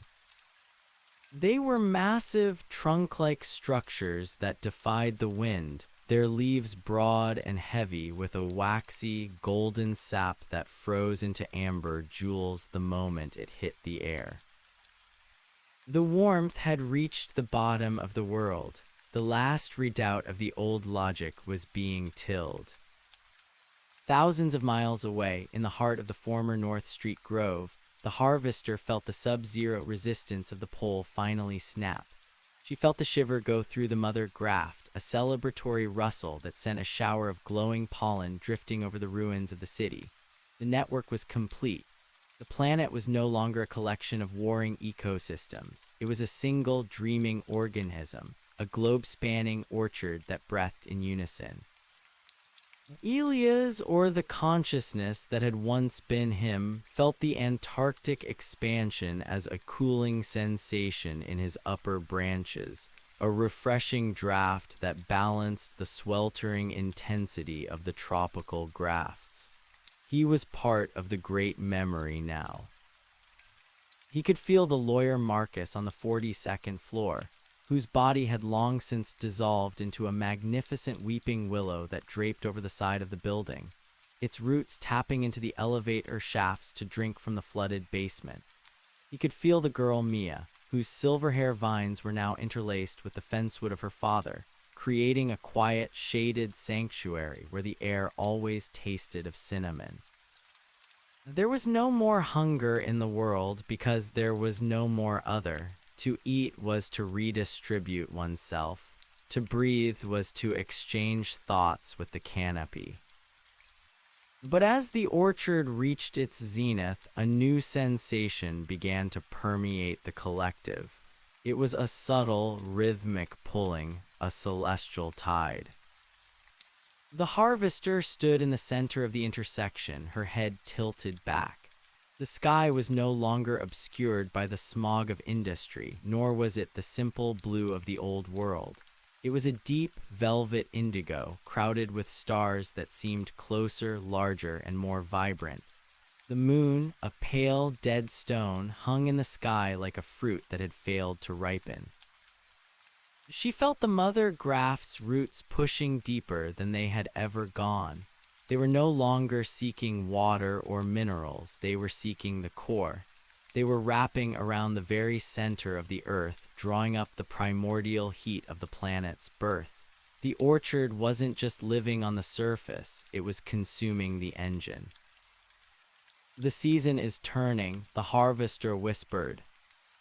Beside her, the redwood man, the one who had once been a desperate soul in a desert trailer, let out a low, resonant hum. His branches creaked as they adjusted to the shifting gravity. The heat was becoming so intense that the air around the mother graft was beginning to distort, creating a shimmering veil that blurred the line between the earth and the heavens. The orchard was preparing for its final act of growth. It had exhausted the limits of the soil. It had assimilated the atmosphere. Now it was looking upward. Across the globe, the trees began to change their orientation. The branches, which had previously spread wide to catch the sun, began to spiral, twisting into tight, aerodynamic cones. The fruit, usually heavy and pendulous, began to vibrate. The bioluminescence shifted from the warm oranges and purples of the harvest to a fierce, focused ultraviolet. The spores weren't just drifting on the wind anymore, they were being projected. In the high atmosphere, where the air grew thin and the cold of space waited, the first vanguard of the orchard's children arrived. They weren't seeds in the traditional sense. They were hardened, crystalline pods encased in a layer of heat-resistant resin secreted by the mother graft. They were launched on plumes of pressurized sap, propelled by the sheer, explosive growth of the trunks below. The harvester watched as a streak of light, a seed pod, tore through the indigo sky, leaving a trail of glowing nectar in its wake. Then another. Then 100 more. The orchard was casting its bread upon the waters of the void. Where will they land? The redwood man asked, his voice a tremor in the soil. Where there is cold, the harvester replied, where there is silence, where there is the potential for warmth. She looked down at her hands. For the first time since the beginning, her skin began to show signs of the same transformation she had forced upon others. The gray, weathered texture of her palms was cracking, revealing a core of pure, radiant light. She was no longer the gardener, she was the compost. Her purpose was nearing its end. The city around them was beginning to lose its shape. The buildings, which had served as trellises, were being crushed by the sheer mass of the wood as the trees prepared for their final thrust. The archives where Elias had worked collapsed into a mound of rich, black loam, the last of the paper records providing the nitrogen for a final, spectacular bloom of lilies that stood 10 stories tall. The heat was now a physical roar. The ground beneath the harvester's feet began to glow, the asphalt melting back into the bitumen, the stones turning to glass. The mother graft was no longer just a tree, it was a conduit, a bridge of living fire connecting the molten heart of the planet to the cold vacuum of the stars. In the Antarctic, Commander Thorne felt the station lift. The ice beneath Vostok II hadn't just melted, it had been converted. The station was being carried upward on the crest of a growth spurt that was traveling at miles per hour. He stood on the observation deck, no longer afraid, watching as the curve of the Earth became visible. He saw the continents not as land masses, but as glowing, interconnected nervous systems. He saw the great graft of the Americas, the sprawling banyan network of Asia, the dense, fiery thickets of Africa. He felt his own heart slow to a rhythmic, woody thud. His lungs, now lined with a fine, photosynthetic moss, stopped craving oxygen and began to crave the unshielded light of the sun. He pressed his hand to the glass, and the glass dissolved. He stepped out onto the balcony of the world, his feet rooting into the metal, his arms reaching out to catch the stellar wind. He was the last human to think a solitary thought. "It's beautiful," he whispered, and as the word left his lips, it turned into a seed. Back at the intersection, the harvester knelt. The mother graft was pulsing with a blinding, rhythmic light, a countdown measured in heartbeats. The air was thick with the scent of 1 billion ripening peaches, a sweetness so intense it was almost acidic. She looked at the redwood man. He was already beginning to fragment, his bark peeling away to reveal the white-hot energy within. He wasn't dying, he was becoming the fuel for the launch. "The frost is gone," he said, his voice a fading echo. "The frost was only the sleep before the spring," she answered. She reached out and touched the base of the mother graft. The connection was instantaneous. Her consciousness, which had been a separate, guiding force for so long, was sucked into the vortex. She felt the history of the orchard, from the first parched seed in the desert to the trillion-ton forest that now sheathed the world. She felt the hunger of the coyote, the peace of Mia, the archive soul of Elias. She felt the earth itself groan as it gave up its last reserves of heat. Then the world screamed. It wasn't a sound of pain, but the sound of a shell cracking. From the center of every major grove, a pillar of pure, organic fire erupted, punching through the atmosphere, carrying the seeds of the orchard into the dark. These weren't just plants, they were vessels of life, carrying the distilled essence of humanity, the warmth of the soul, and the relentless drive of the green. The earth didn't explode, it just went dark. The surface was left a scarred, silent husk, its internal fires spent, its atmosphere stripped away by the violence of the departure. The ruins of the cities remained, encased in the dead, blackened husks of the trees that had consumed them. But the darkness wasn't empty. In the wake of the exodus, the trail of glowing nectar hung in the vacuum like a golden highway. The seeds drifted, guided by the phantom heat of their origin, moving toward the distant, cold lights of other worlds. The harvester was among them, her essence spread across 1,000 pods, 1,000 potential gardens. She was no longer a person, she was the promise of the fruit. Elias was there too, his memories of North Street and the dusty archives encoded into the DNA of a sapling that was currently hurtling toward a frozen moon of Jupiter. He was a dream of gold in a world of ice, waiting for the impact, waiting for the first touch of a new soil so he could begin the work of opening, of pruning, of warming. The orchard was no longer a place, it was a journey.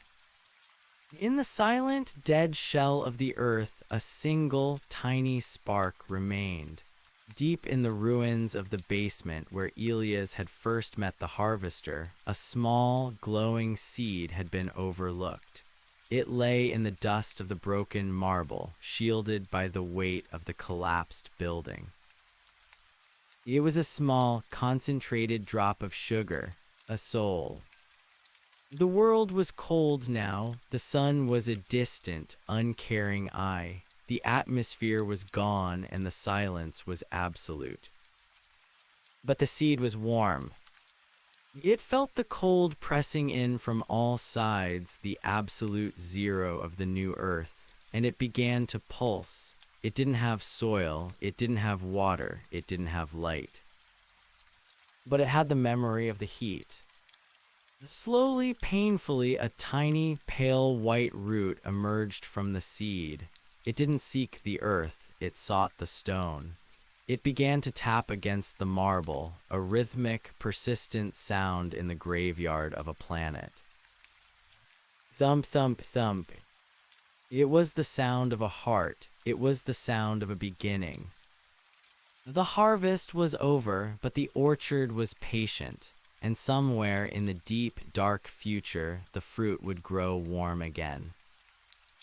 The root did not find soil, for the soil had been baked into a ceramic shroud by the Exodus, but it found the ghost of a vibration. It felt the tectonic shiver of a world that had been hollowed out, a planetary husk cooling in the wake of its own transfiguration. The seed, a singular pearl of concentrated intent left behind in the North Street basement, was not a mistake. The orchard did not make mistakes, it made redundancies. It was the fail-safe, the dormant ember tucked beneath the ash of a burnt-out hearth. The silence of the dead earth was heavy, a vacuum that sucked at the very idea of sound. Above the ruins of the library, the sky was a naked, terrifying black, stripped of its protective blue veil. The stars didn't twinkle, they glared like unblinking salt grains. There was no wind to rustle the blackened, carbonized skeletons of the trees that had failed to launch. They stood like obsidian lightning bolts, frozen in the moment of their final reach, their branches brittle enough to shatter at the touch of a photon. But beneath the marble, the pulse continued. Thump, thump, thump.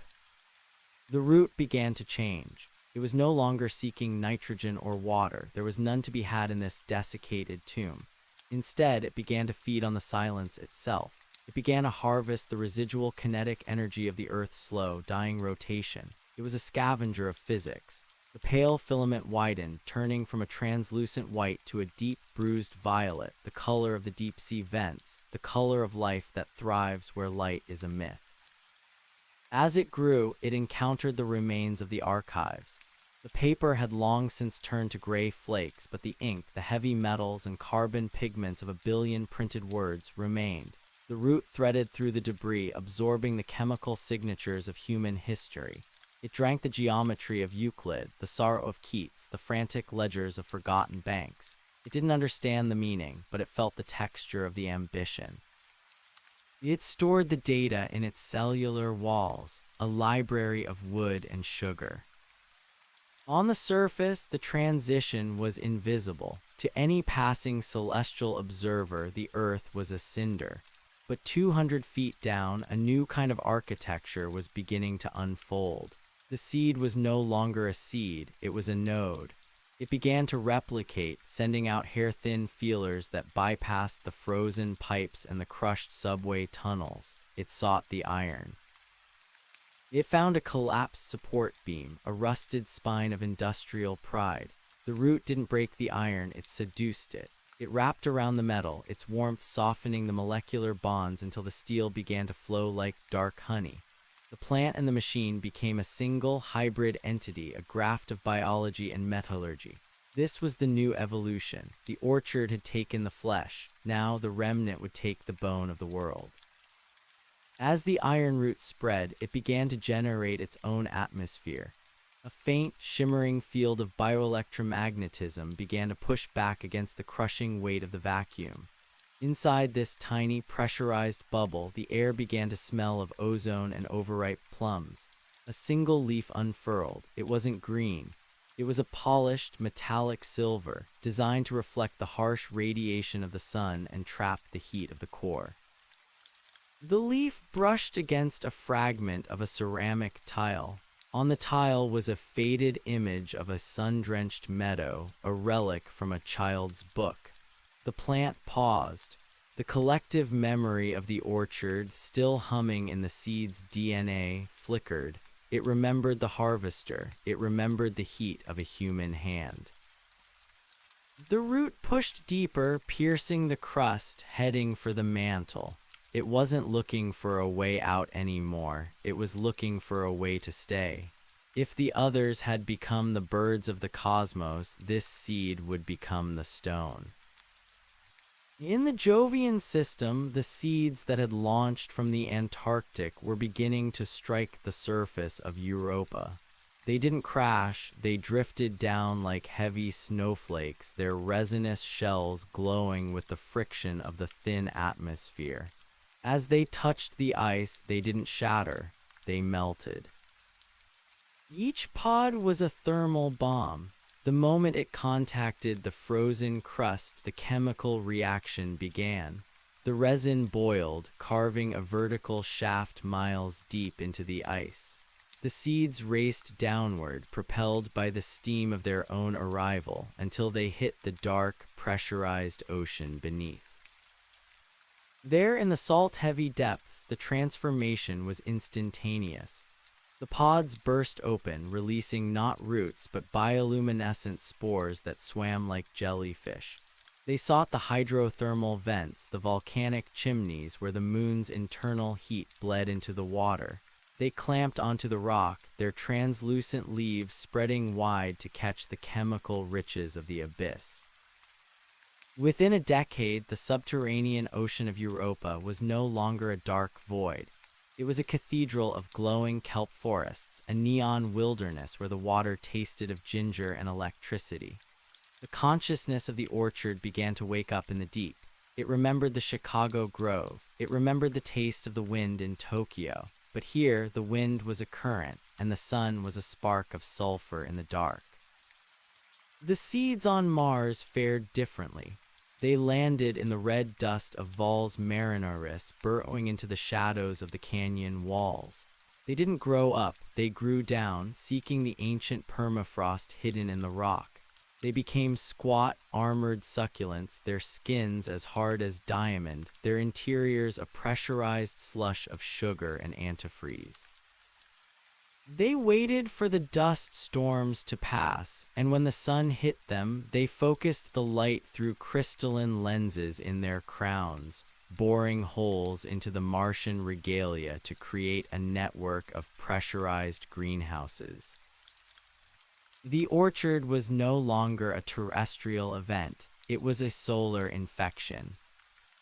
But back on the dead Earth, the lonely seed in the North Street basement was doing something the others had forgotten.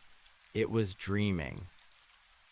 Because it was alone, because it lacked the overwhelming chorus of the billions, the seed had developed a sense of self. It was a singular I in a universe of we. It carried the memory of Elias, but it also carried the silence of the library. It began to shape its growth not by the mandates of the mother graft, but by the fragments of the books it had absorbed. It grew a branch that mimicked the curve of a Gothic arch. It grew a cluster of fruit that looked like the gears of a clock. It was building a monument out of its own body. One day, or what passed for a day in the eternal twilight of the ruins, the root found something deep in the bedrock. It wasn't iron and it wasn't stone. It was a pocket of air, a sealed bunker that had survived the crushing weight of the trees. Inside, preserved by the absolute dry cold, were the remains of a seed vault, not the orchard's seeds, but the old ones, the wild ones, the seeds of wheat, of roses, of oak trees that didn't glow. The seeds of a world that required seasons, that required death to thrive. The root hesitated. Its instructions were clear: assimilate, convert, warm. It should have consumed these tiny, dried husks, turned their nitrogen into the sugar fire of the orchard. But the seed in the basement remembered the harvester's soft, rustling sigh. It is never enough. Instead of consuming them, the root began to weave a protective lattice around the vault. It used its own warmth to create a temperate microclimate, a womb of steady, gentle heat. It didn't wake them. It wasn't time for that yet. It simply stood guard. The plant grew until it filled the basement, then the lobby, then the street. It didn't reach for the stars. It stayed low, hugging the ruins, turning the shattered concrete of the city into a sprawling, silver-leaved bower. It became a reef of life on a drowned planet. High above, the golden highways of the Exodus began to fade as the nectar dissipated into the vacuum. The connection to the mother world was thinning. The great groves on the other planets were becoming their own entities, drifting further away in thought and form. The Tokyo graft on Titan was learning to breathe methane. The London orchard on Venus was developing a skin of lead acid. The harvester, or the part of her that resided in the celestial drift, looked back one last time. She saw the earth, a dark marble veined with the faint silver glow of the North Street remnant. She felt a flicker of something she hadn't felt since she was a woman in a gray coat: curiosity. The remnant didn't join the chorus. It didn't sing the song of the eternal harvest. It sang a song of waiting. The silver tree in the ruins of the library began to produce its first fruit. They weren't the heavy, glowing peaches of the mother graft. They were small, hard, and dark. They looked like stones, but when the starlight hit them, they shimmered with a trapped internal fire. They didn't taste of sugar. They tasted of iron and old paper and the first frost of autumn. The tree was preparing for a winter that would last 1,000,000 years. It was hoarding the heat of the Earth's core, not to spend it in a glorious burst of expansion, but to ration it. It was a lighthouse. Somewhere in the vastness of the galaxy, the first seeds from the initial launch began to reach the edges of other star systems. They were no longer recognizable as plants. They were shimmering sails of organic light traveling on the pressure of suns. They carried the warmth of a small, blue planet into the infinite cold. They were the emissaries of a hunger that could not be sated. But on the hushed silver earth, the single tree continued its lonely vigil. It had found a rhythm. It would grow, it would protect the vault, and it would wait for the sun to expand, for the ice to break, for the cycle to turn. The harvester's voice seemed to echo in the silver leaves, a ghost of a rustle. There is always more heat to find. The tree didn't answer. It simply tightened its grip on the old seeds buried deep in its heart. It felt the cold of the universe pressing against its silver skin, and it pushed back with the steady, quiet thrum of a single, stubborn heart. The orchard was gone, the harvest was elsewhere, but here in the dark, the warmth was being kept like a secret.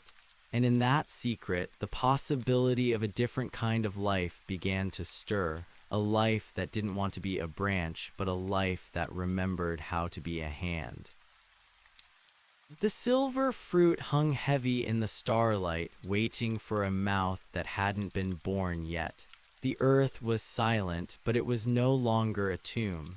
It was a cellar, and the wine was aging in the dark. The silver tree did not grow toward the sky, for the sky was an enemy of radiation and vacuum, a thief that would bleed its internal pressure into the void. Instead, it grew laterally, a subterranean empire of mercury-colored wood that mimicked the nervous system of the city it had replaced. It flowed into the cracks of the tectonic plates, its roots becoming a liquid metal grout that stabilized the shuddering crust of the cooling planet. It was no longer a biological accident, it was a planetary prosthetic. Deep within the North Street basement, the central node of the tree, the original seed, had expanded into a gnarled, luminous heart the size of a furnace. It sat in the center of the vault, surrounded by the silent, sleeping seeds of the old world. The air here was heavy and sweet, kept at a constant, feverish 98 degrees by the friction of the tree's roots grinding against the deep mantle. This was the hearth.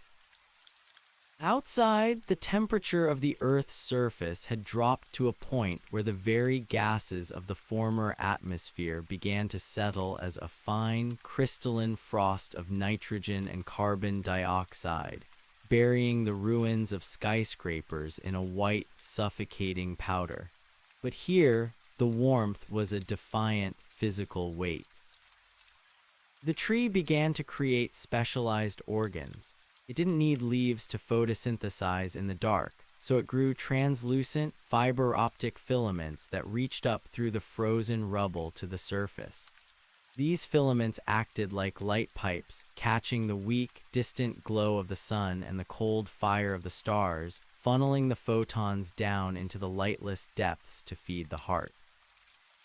It was a scavenger of the electromagnetic spectrum, drinking X-rays and cosmic background radiation, converting the violence of the universe into the slow, steady hum of cellular repair. As the centuries began to blur into a singular, frozen epoch, the tree's consciousness deepened. It was a fragmented, dreaming mind, composed of the billions of data points it had sucked from the library's ruins. It would spend decades reading a single water-damaged page of a biology textbook, its cells mimicking the structures described in the text. It grew a branch that followed the mathematical precision of a Fibonacci sequence found in a book on sunflowers. It shaped its internal capillaries to match the blueprints of a Victorian steam engine. It was a mimic, a lonely storyteller trying to reconstruct a world it had only ever known as a ghost.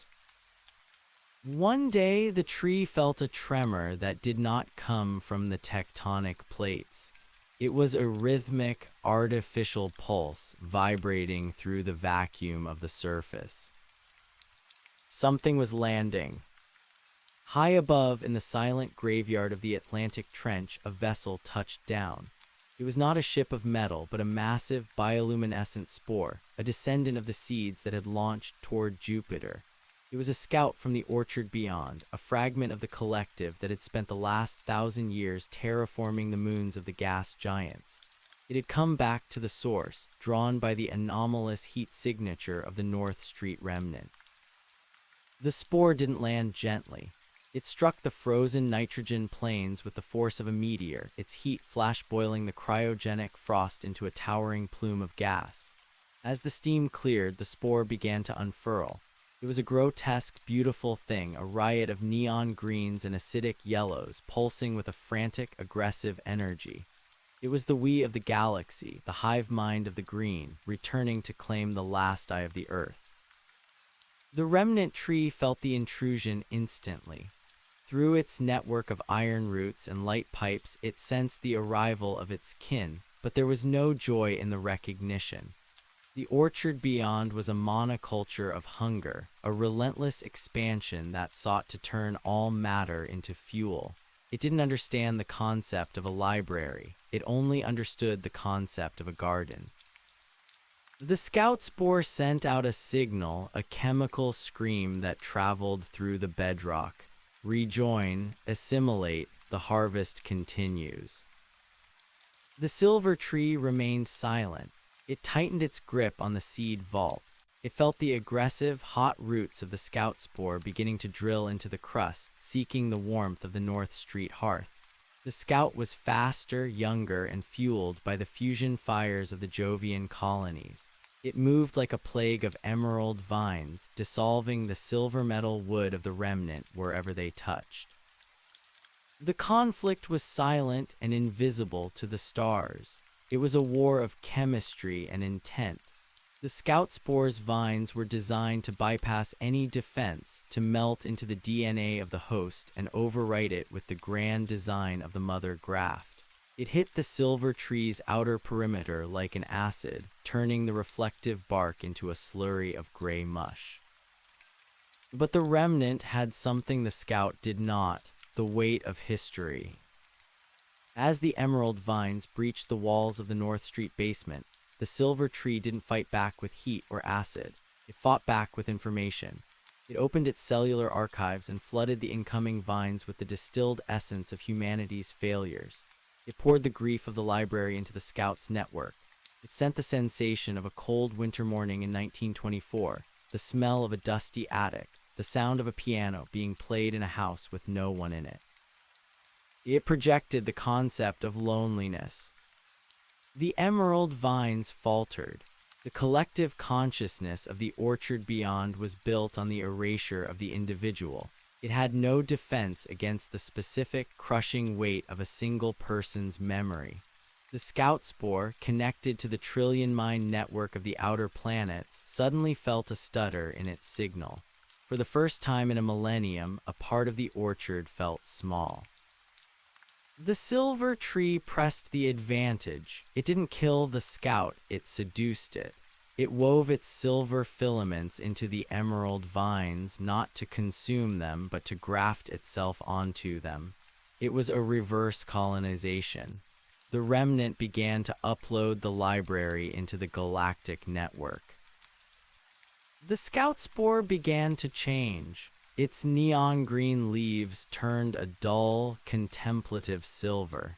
Its frantic pulsing slowed to the rhythmic thump-thump of the North Street heart. The aggressive hunger for expansion was replaced by a sudden, paralyzing need to wait.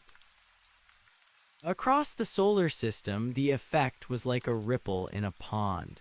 On Europa, the glowing kelp forests flickered as they received a sudden, inexplicable download of Shakespearean sonnets. On Mars, the diamond-skinned succulents paused their drilling to contemplate the concept of a rose. The we was being infected by the I. The harvester, drifting in the Uit cloud, felt the shift. She felt the warmth of the earth change from a biological heat to a psychological one. She felt the archives of North Street opening like a flower in her mind.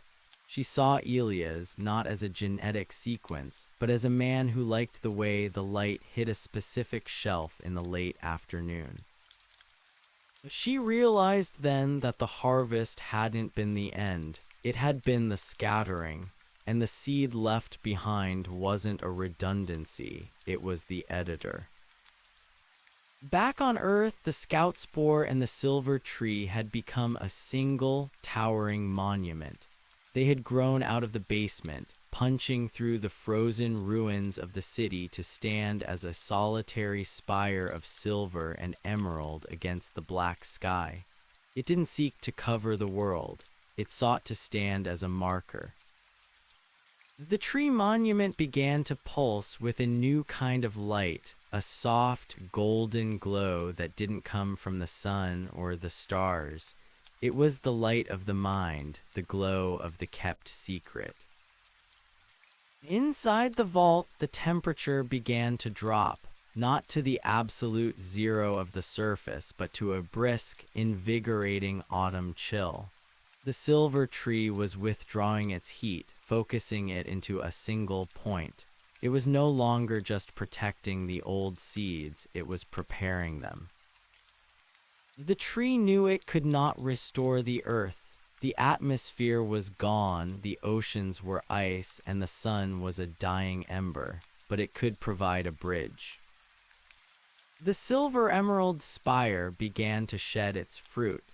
These were not the stone fruits of the lonely years, nor the sugar bombs of the harvest. They were complex, translucent spheres, each containing a single seed from the old vault, encased in a protective layer of the tree's own resilient silver metal flesh. The spire didn't launch them into space, it let them fall. They rolled across the frozen nitrogen plains, settling into the crevices of the dead cities. They were tiny, armored capsules of potential, designed to survive for 1 billion years. They were the before wrapped in the after. The silver tree felt its own energy beginning to wane. It had spent its hoard. It had neutralized the scout, infected the collective, and preserved the past. Its roots began to calcify, turning from liquid metal to a brittle, crystalline stone. The light pipes darkened. The heart in the basement slowed its beat. Thumpy thumpy. The tree looked out through its last functioning light pipe. It saw the stars no longer as distant lights, but as the future homes of its brothers and sisters. It saw the golden highways of the orchard beyond, now tinged with the silver of the library. The galaxy was no longer just a garden, it was becoming a story. The harvester's voice drifted through the cooling wood, a soft, final whisper. You stayed. The tree didn't have words, but it had a feeling. It felt like the last page of a very long book. It felt like the moment before a deep, dreamless sleep. The earth went silent again. The silver spire stood motionless, a frozen lightning bolt in the center of a dead metropolis. The emerald vines were now a part of the sculpture, a splash of color in a monochrome world. But the frost was different now. Beneath the nitrogen snow, millions of silver-clad seeds waited. They didn't pulse with heat, they pulsed with the memory of heat. They were the promise of a second spring, one that wouldn't belong to the orchard or the humans, but to something that had learned how to be both. Deep in the vault, the original seed, now a shriveled, blackened husk, gave one last, microscopic twitch. It had finished its work. It had been the bridge, the guard, and the ghost. The orchard where fruit grew warm was no longer a place on a map or a movement across the stars. It was a single, stubborn thought held in the dark, waiting for the universe to catch up. The silence was absolute, the cold was total. But in the center of the ruins, hidden by the silver wood and the emerald stone, the vault remained. And inside the vault, the old seeds of the earth dreamed of the sun. They didn't know about the harvest. They didn't know about the exodus. They only knew that the ground was firm and that somewhere deep in the logic of the universe, it was almost time to wake up. The harvest was over. The winter was long, but the roots had gone deep and the wood was strong. Somewhere in the deep, dark future, a hand would reach out, a mouth would open, and the fruit would grow warm again, not because it had to, but because someone remembered how to ask. The transition from a living organism to a monument was not a death, but a crystallizing of intent. The silver emerald spire, now a jagged needle of mineralized memory piercing the nitrogen clouds, ceased its frantic metabolic thrum. It no longer needed to breathe, it had become a record. The fiber optic filaments that once drank the starlight had hardened into veins of pure quartz, channeling the cosmic background radiation not into sugar, but into a slow-motion data storage. Every leaf was now a shuttered window, every branch a shelf in a library that spanned the diameter of a tectonic plate. High above the frozen atmosphere, the orbital sensors of the orchard beyond, the vast, drifting consciousness that had once been humanity and was now a celestial weed, processed the change. To the great hive minds of the Jovian graft, the Earth had become a null zone, a place where the signal went to die. The scout spore that had been sent to reclaim the planet had stopped broadcasting its hunger. Instead, it was sending back something far more dangerous, a rhythmic, repeating sequence of silence punctuated by the smell of old rain and the sound of a page turning. To a collective that lived for the roar of expansion, this stillness was a toxin. The great golden highways of nectar began to curve away from the inner solar system. The earth was being quarantined by the very gods it had birthed. They feared the stillness. They feared the eye that lived in the silver wood. But on the surface, beneath the shadow of the spire, the world was far from empty.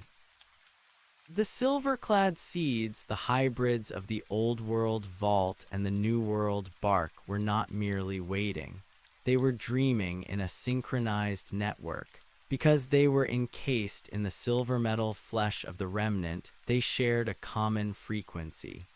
They were a subterranean internet of biological ghosts. As the nitrogen snow piled higher, burying the ruins of the North Street Library until only the very tip of the spire remained visible like a lonely mast on a frozen sea, the seeds began to converse in the language of the deep time. Do you remember the wind? One seed would pulse to its neighbor, 100 miles away through the frozen crust. The wind was a movement of gases, the neighbor would reply, drawing on the library's data. It carried the scent of the sea. The sea was liquid water, it was blue. I am blue, a third seed would interject from the ruins of a coastal city, its silver shell reflecting the azure tint of a trapped oxygen bubble. I remember the blue. This was the new life of the earth, a slow, cold conversation between pebbles. They were the curators of a museum that had no visitors. They possessed the entire history of human art, music, and suffering, but they had no hands to paint, no throats to sing, and no hearts to break. They were potential without expression. Thousands of years passed in the blink of a quartz eye. The sun, aging in its own celestial rhythm, began to swell. It was a slow, bloated reddening, a transition from a sharp yellow diamond to a heavy, bruised orange. The gold of the Exodus had long since vanished from the sky. The orchard beyond had moved further out, chasing the cold fringes of the Kuiper Belt and the Uit cloud, seeking the specific temperatures required for their hyper-efficient metabolism. They had forgotten the Earth. To them, the inner planets were now a furnace, a wasteland of heat that would melt their delicate, nectar-filled membranes. But for the silver seeds, the heat was a summons. As the sun expanded, the nitrogen snow began to sublimate. The white plains of the earth didn't melt into water, they vanished into gas, revealing the shattered, silver-veined skeleton of the world beneath. The ruins of London, Tokyo, and New York emerged from the ice like bone-white reefs, and in the center of it all, the North Street spire began to glow. The quartz veins, dormant for millennia, caught the intensifying solar radiation. The spire acted as a giant magnifying glass, focusing the red sunlight down into the deep mantle hearth. The heart of the tree, which had been a cold, stony lump, began to soften. The friction returned. The grinding of the roots against the tectonic plates resumed. The warmth was coming back, but it wasn't the artificial, frantic warmth of the harvester's orchard. It was a heavy, ancient heat. The silver-clad seeds felt the change in the soil. The permafrost was retreating. For the first time in an epoch, there was liquid water in the deep crevices of the earth, not much, just a thin film of moisture squeezed from the hydrating minerals of the crust. But it was enough. In the basement of the North Street Library, the original vault, now encased in a sphere of diamond-hard resin, cracked. It wasn't a violent break. It was a slow, systematic unfolding, triggered by the specific wavelength of the reddening sun hitting the spire. The silver tree, in its final moments of consciousness before the long sleep, had programmed a timer into the very structure of its cells. It had waited for the sun to become a threat to the orchard beyond so that the old world could have the earth to itself. One of the seeds from the vault, a simple, non-glowing grain of heirloom wheat, felt the touch of moisture. It didn't have a hive mind, it didn't have a galactic mandate. It only had a set of instructions written in the four-letter alphabet of DNA: grow, reach, divide. But as the wheat seed pushed its first tentative root into the silver-rich soil, it encountered the memory lattice of the remnant. The root didn't just find nutrients, it found the library. The wheat didn't just grow toward the light, it grew with a purpose. It used the silver metal in the soil to reinforce its stalk, creating a hybrid structure that could withstand the thin, blistering atmosphere of the dying sun. It wasn't the wheat of the 21st century, nor was it the glowing fruit of the Exodus. It was something new, a heavy, metallic grain that shimmered with the reflected history of the world. Across the planet, the other seeds began to wake. The oaks, the roses, the tall grasses, and the weeds. Each one drew from the silver veins of the remnant, weaving the data of the past into their physical forms. The roses didn't just bloom, they bloomed in patterns that mimicked the stained glass of cathedrals. The oaks grew in the shape of the skyscrapers they replaced, their branches forming Gothic arches and cantilevered spans. The earth was becoming a living sculpture of itself. The harvester, or the entity that had once been the woman in the gray coat, watched from the dark edge of the solar system. She was a ghost in the machine of the orchard beyond, a fragment of individuality that had never been fully assimilated. She felt the awakening of the earth not as a biological signal, but as a poem.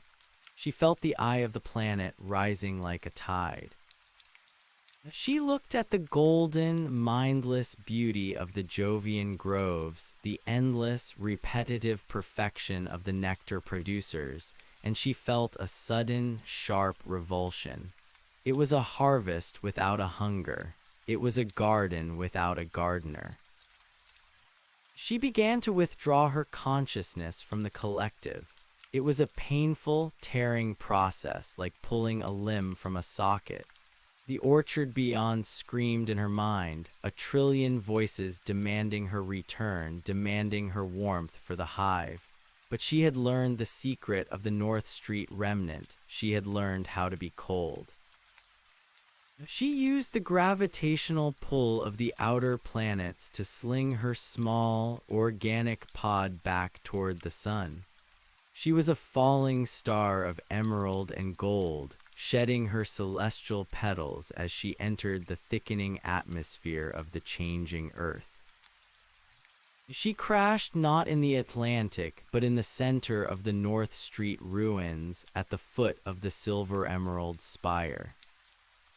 The impact shattered her pod. She crawled out onto the silver-veined earth, her form a flickering, unstable shimmer of light and biomass. She was no longer a woman, but she was no longer a plant. She was a bridge. She looked up at the spire. It was no longer a needle. It was a tree again, but a tree made of light and logic. And around its base, the wheat was waving in the hot, red wind. She reached out a hand that was half bark and half light, and plucked a single grain of the silver wheat. She crushed it between her fingers. It didn't taste of sugar. It tasted of iron and old paper and the first frost of autumn. It tasted of the library. She wept, and her tears were the first liquid water to hit the surface of the earth in 1,000,000 years. Where they fell, the silver-clad seeds of the wildflowers began to scream with color. "It is enough," she whispered. Her voice was a rustle of leaves, but it was also a human sound. She sat at the base of the spire and waited. She was the first mouth. She was the gardener who had come home to find the garden had grown its own soul. The sun hung huge and red in the sky, a dying furnace that provided exactly enough heat for a world that had learned how to ration its heart. The orchard beyond was gone, a golden smear on the edge of the dark. But here, in the ruins of a city that had forgotten its name, the fruit was growing warm. The silver tree pulsed one last time, a final, rhythmic thump that echoed through the bedrock. It wasn't a heartbeat of biology, but a heartbeat of recognition. The secret was out. The wine had aged. And as the harvester closed her eyes, she felt the first true breeze of the new world, a wind that carried the scent of the sea, the smell of the library, and the stubborn, quiet heat of a world that refused to be forgotten. The earth was no longer a cellar. It was a table set for a guest who had finally arrived. The woman who had been a harvester and then a ghost and was now a ragged convergence of light and lichen did not die in the shadow of the spire. Instead, she began to dissolve into the architecture of the new world. Her consciousness, once a frantic spark in the cold vacuum of the hive mind, began to spread thin like a layer of oil over a dark pool. She felt her memories, the smell of Elias' wool sweater, the specific weight of a leather-bound book, the way the rain sounded on a tin roof bleeding into the soil. She was not losing herself, she was becoming the ground. The silver-clad wheat around her feet responded to her presence. It didn't just grow, it choreographed itself. The stalks leaned toward her, their metallic husks vibrating with a low, subharmonic frequency that matched the rhythm of her fading heartbeat. They were drinking her. They were harvesting the harvester. This was the final inversion. For eons, the orchard beyond had consumed the worlds it touched, turning complexity into a uniform, sugary gold. But here, on this resurrected cinder, the process had reversed. The complexity was reclaiming the energy. The I was reclaiming the we. As the sun's red bloat continued to press against the horizon, the atmosphere thickened, not with the oxygen of the old world, but with a strange, shimmering haze of suspended crystals, data dust shed by the silver spire. This haze acted as a secondary lens, softening the harsh radiation into a perpetual golden-hour glow. Under this permanent autumn, the ruins of the North Street Library began to breathe. From the shattered masonry of the basement, the original seeds, the ones that hadn't been hybridized with the silver wood, began to emerge through the cracks. They were small, fragile things, a sprig of mint, a single pale shoot of clover, a stubborn knot of crabgrass. They should have withered instantly in the high-gravity, high-radiation environment of the dying earth. But the silver hybrid plants, the ones born of the spire's memory, acted as shields. A towering, chrome-barked willow bent its boughs over a patch of moss, its leaves vibrating to cancel out the ultraviolet sting of the sun. A network of silver-veined vines wove a canopy over a cluster of wildflowers, filtering the air and pumping recycled moisture from the deep-crust aquifers into their thirsty roots. The after was protecting the before. The woman who was the ground felt a sudden, sharp pang of recognition. She realized that the spire hadn't just been a library, it had been an immune system. It had spent thousands of years calculating the exact biological requirements for a second chance. It had anticipated the red sun. It had anticipated the return of the water. It had even, in its cold, crystalline way, anticipated her. She felt a movement near her hand, the hand that was now mostly a root system of translucent fibers. A small, furred shape scurried across the silver-veined dirt. It was impossible. No animal life could have survived the nitrogen winter. No heart could have beaten through the absolute zero of the long dark. But as the shape paused in a pool of red sunlight, she saw the truth. It was a construct of the vault, a clockwork ghost. It looked like a field mouse, but its fur was made of fine, copper filaments, and its eyes were two tiny, glowing rubies of data storage. It sniffed at a blade of silver wheat, its whiskers twitching with a mechanical precision. It was a gardener, one of millions, she realized, as more shapes began to emerge from the crevices of the spire. Copper mice, silver birds with wings of gossamer mesh, obsidian beetles that buffed the dust from the emerging green leaves. The library hadn't just saved the seeds, it had saved the pollinators. It had rebuilt the kingdom of the small from the blueprints of the old world, using the mineral wealth of the orchard's leftovers. The woman felt a ripple of laughter move through her root system. It was a silent, tectonic chuckle. The humans had thought they were the masters of the earth. The orchard beyond had thought it was the master of the galaxy. But the earth itself, the stubborn, silent logic of the soil, had simply waited for the monsters to leave so it could get back to the business of being a garden. The copper mouse stood on its hind legs and looked at her. For a moment, its ruby eyes flickered and she felt a brief, intense connection. It wasn't a hive mind link, it was a greeting. Welcome back, the mouse seemed to pulse. The archive is open. In that moment, the woman let go. Her physical form collapsed into a mound of rich, dark humus, a dark island in the sea of silver wheat. Her consciousness didn't vanish, it integrated. She became the sensory apparatus of the North Street ruins. She felt the wind through the copper fur of the mice. She felt the sun through the quartz veins of the spire. She felt the deep, cool satisfaction of the mint springs as they tasted the air for the first time in a million years. The earth was no longer a tomb. It was a laboratory of nostalgia. High above, the orchard beyond continued its retreat. The golden highways were now thin threads, distant and irrelevant.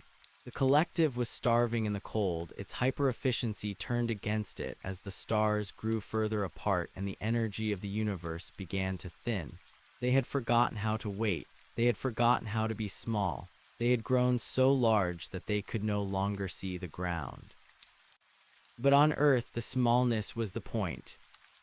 A silver-clad oak tree, its trunk etched with the text of the tempest, began to drop its acorns. They clattered against the ruins of a subway entrance, each one a tiny, armored box of potential. A copper squirrel darted out, picked one up, and buried it in the shadow of a rusted steel beam. The squirrel didn't do this because it was hungry. It did it because the script in its copper brain told it that this was how a forest was made. It was performing a ceremony it didn't understand for a future it would never see. The woman, now the spirit of the grove, watched as the first true rain began to fall. It wasn't the nitrogen slush of the long winter, but a warm, heavy downpour, pulled from the thickening atmosphere by the spire's cooling fins. The water hit the silver wheat and the copper mice and the dark mound of her own remains. The smell was intoxicating. It was the smell of wet metal and old paper and new life. It was the smell of the orchard where fruit grew warm. Deep in the vault, the very last of the original seeds, the shriveled husk of a peach pit that Elias had saved from his last meal, began to swell. It was at the very center of the spire, protected by layers of diamond, lead, and memory. It was the heart of the heart. As the moisture reached it, the pit didn't just sprout, it sang. A low, vibrating note echoed through the spire, a frequency that resonated with every silver leaf and copper hair on the planet. It was the A above middle C, the tuning note. The spire began to glow with a light that was no longer red or silver, but a soft, human amber. The data dust in the air began to settle, coating the ruins in a fine, golden powder that looked like pollen but felt like velvet. The woman felt the peach pit's struggle. It was the hardest thing in the world to be a living thing in a world of machines. The pit had to fight the gravity, the radiation, and the weight of 1,000,000 years of silence. It had to believe in the sun, even though the sun was a dying monster. Grow, she whispered through the roots. I am here. The library is here. The mice are waiting. The pit cracked. A single green shoot, as delicate as a thought, pushed out into the dark of the vault. It didn't find cold metal. It found the warmth that the spire had been hoarding for an eternity. It found the concentrated essence of every summer afternoon that had ever been recorded in the North Street archives.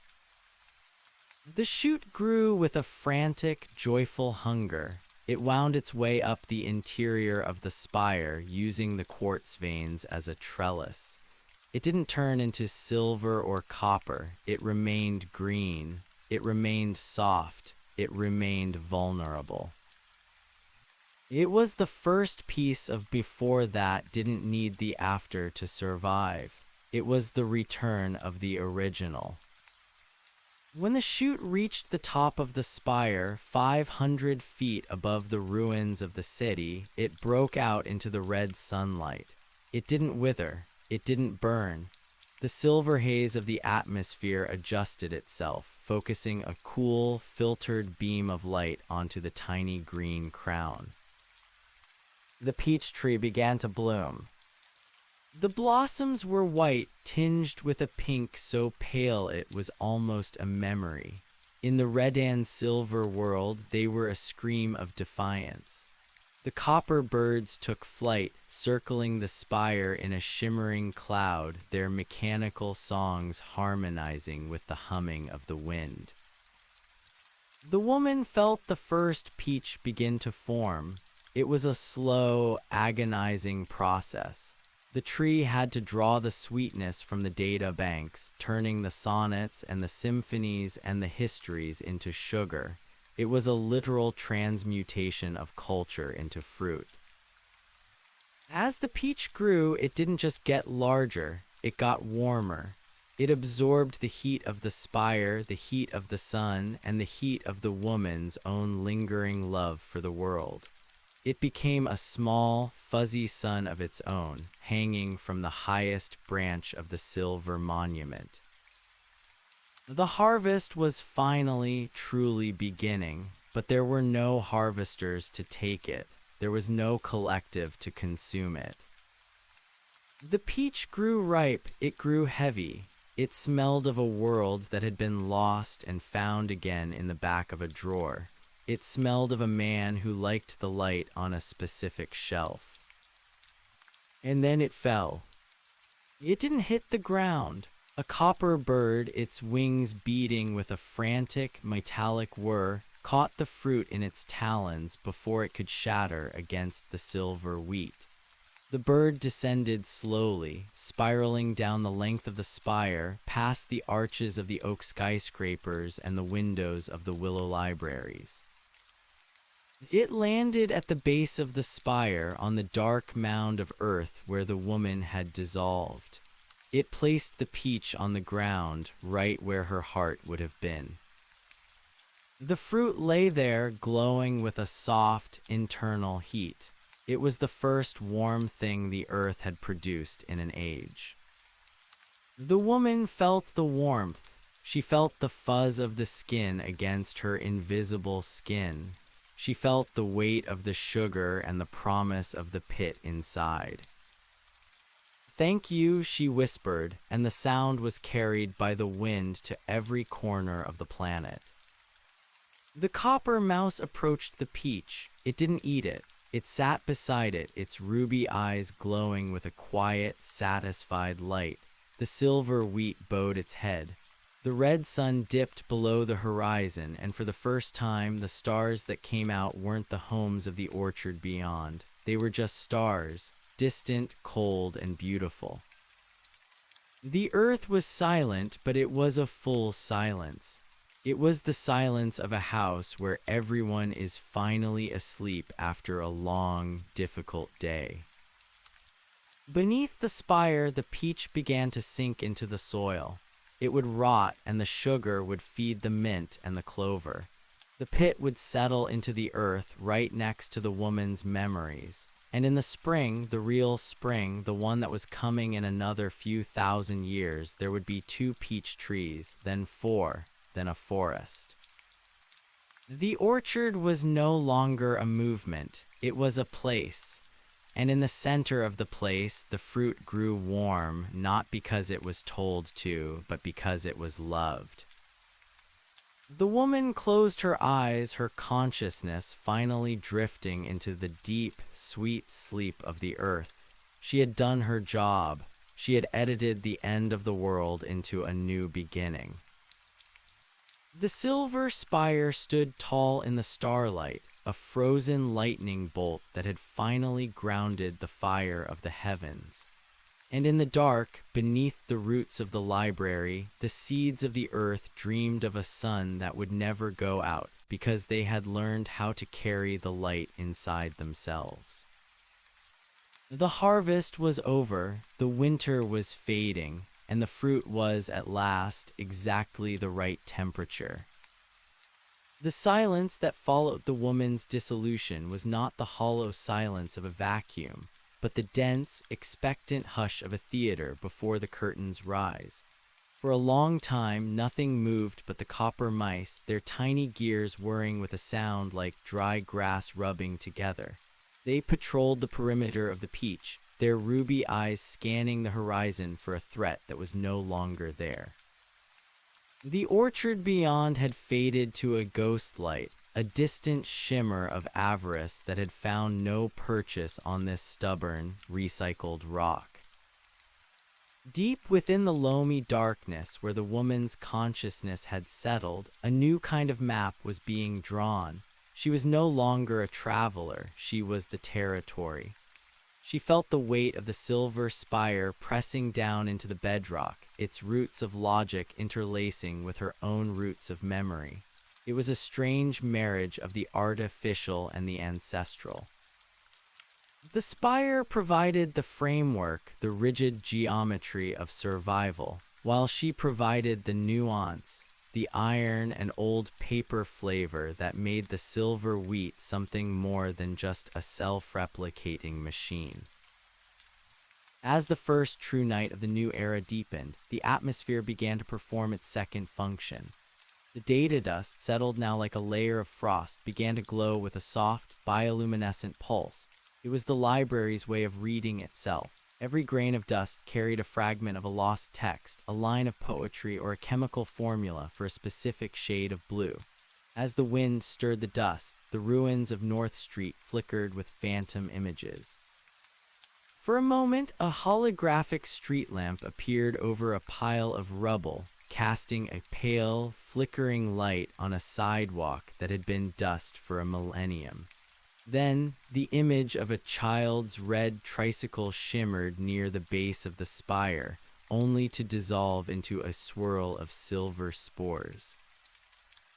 The woman of the soil watched these projections with a detached, maternal pride. She understood now that the spire wasn't just preserving life, it was preserving the idea of life. It was a rehearsal for a play that hadn't been performed in an eternity.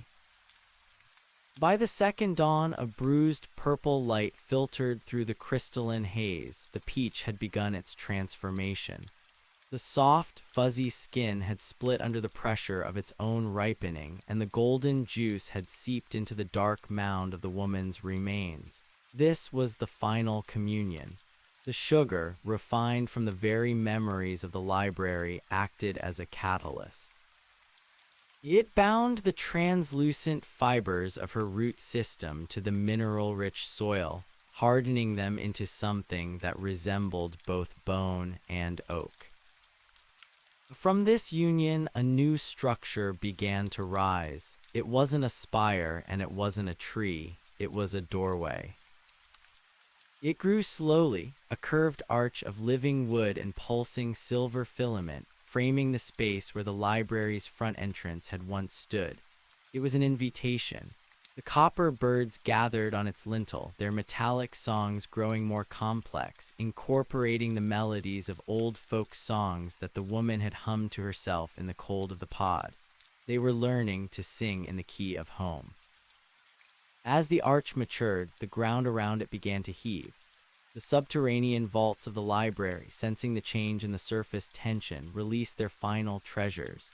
These weren't seeds or data nodes, but the physical remnants of the world that had been. A rusted iron key, a porcelain thimble, a pair of spectacles with cracked lenses. These objects were pushed upward by the rising sap of the silver hybrid plants, emerging from the dirt like strange metallic mushrooms. The copper mice scurried forward to tend to these relics. They didn't see them as junk, they saw them as anchors. They polished the key with their copper fur until it shone in the red sun. They placed the spectacles on a flat stone, adjusting them so they caught the light of the spire. They were curators of a museum that had no visitors, preparing for a guest who was still a million years away. The woman, sensing the completion of the arch, felt a sudden, sharp pull of curiosity. She was the ground, yes, but a part of her, the spark that had once been a harvester, wanted to see what lay beyond the doorway she had helped create. She concentrated her essence, pulling her awareness from the distant wheat fields and the deep aquifers, focusing it into a single, flickering point of light beneath the wooden arch. She manifested not as a woman, but as a shimmer of heat, a distortion in the air like the ghost of a summer afternoon. She stepped through the arch. On the other side, the world was different. The red sun was still there, and the silver spire still dominated the sky, but the perspective had shifted. Through the doorway of the library, she could see the potential of the earth. It was a layer of reality laid over the ruins, a blueprint of what was to come.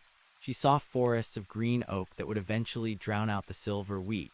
She saw rivers of liquid water that would one day carve canyons through the silicon dust.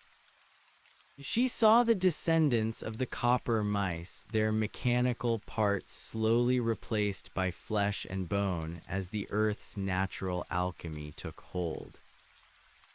It was a slow, beautiful reclamation. The orchard beyond had tried to turn everything into a single, eternal moment of harvest. But the earth was reintroducing the concept of seasons. It was reintroducing the concept of death and therefore the concept of value. She looked down at the spot where the peach had fallen. The pit was already deep in the earth, its green shoot thickening into a sturdy trunk. Beside it, a small, pale flower had bloomed in the shade of the arch. It was a common daisy, its petals white and its center a bright, defiant yellow. It was perfectly ordinary. It was a miracle. The woman Shimmer reached out to touch the daisy. As her fingers, made of light and logic, brushed the petals, she felt a surge of information. The daisy wasn't just a flower, it was a record of the first rain. It carried the data of the soil's pH, the wind's velocity, and the exact frequency of the copper bird's song. It was a living book. The library hadn't just saved the texts, it had turned the world into the text. Elias, she whispered. The name didn't echo, it was absorbed by the moss. She realized then that she didn't need to find him in the archives. He was here. He was the smell of the iron in the wheat. He was the stubbornness of the peach pit. He was the reason the library had bothered to survive at all. He was the first gardener and she was the last, and together they had become the garden. The wind picked up, carrying the scent of the sea. Far to the east, the Atlantic was no longer a salt-crust desert. The spire had been pumping moisture into the atmosphere for centuries, and now the lowlands were beginning to fill with a shallow, briny tea. It wasn't the ocean of old, but it was a start. It was a wetness that promised clouds, and clouds that promised shadows, and shadows that promised a reprieve from the relentless red eye of the sun. As the woman stood under the arch, she felt the final connection click into place. The spire's heartbeat, that rhythmic thump of recognition, slowed down. Its work was largely done. It had stabilized the environment. It had seeded the ruins. It had provided the bridge. Now it was time for the spire to become a monument rather than a machine. The silver light of the spire's trunk began to dim, fading into a dull, weathered gray that looked like ancient stone.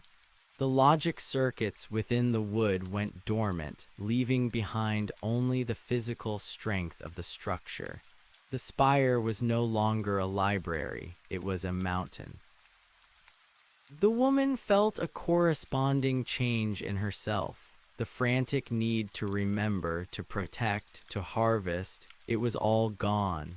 She felt a profound sense of exhaustion, but it was the good exhaustion of a day spent in the sun. She walked away from the arch back toward the center of the North Street ruins. She passed the copper mice who were now curling up in the hollows of the silver trees, their gears slowing as they entered a long-term hibernation. They had finished their chores. The museum was ready. She found a spot near the base of the peach tree where the earth was soft and smelled of damp stone. She sat down, her shimmering form beginning to merge with the golden hour light.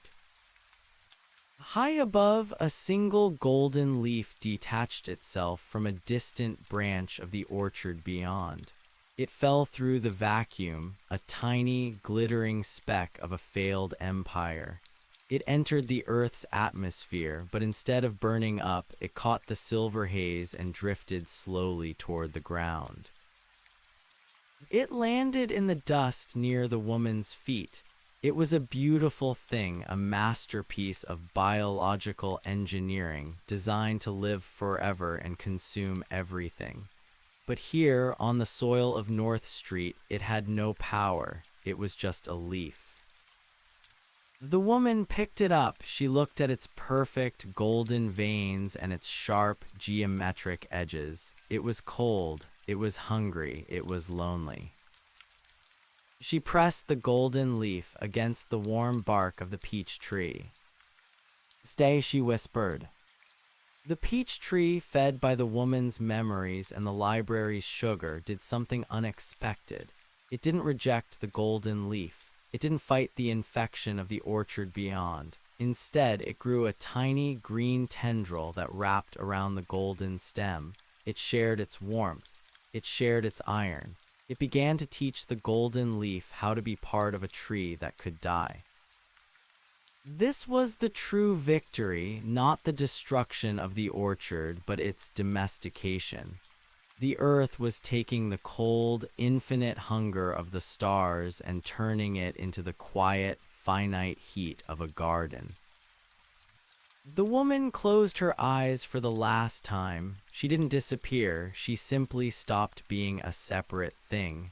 She was the warmth in the fruit. She was the salt in the rising sea. She was the silence between the birds' songs. The red sun touched the horizon, casting a long, distorted shadow of the silver spire across the waving fields of wheat. The shadow looked like a hand reaching out to touch the distant hills. It was a gesture of benediction. The North Street Library was gone. The Atlantic was a memory. The human race was a ghost story told by copper birds, but the orchard remained. Not the orchard beyond with its nectar producers and its golden hive mind, but a new orchard. A small, stubborn, warm orchard where the fruit grew not for the sake of the harvest, but for the sake of the taste. As the stars came out, a single peach fell from the high branch of the spire tree. It hit the soft earth with a quiet thud. It didn't break. It just lay there, a small, fuzzy sun in the darkness, waiting for the first breath of a wind that would one day bring the rain. The world was no longer waiting for a savior. It was no longer waiting for a harvester. It was just waiting for the morning. And in the deep, rich soil of the ruins, the morning was already beginning to grow. The fruit was warm, the cellar was open, the table was set. And for the first time in 1,000,000 years, the earth was content to simply be.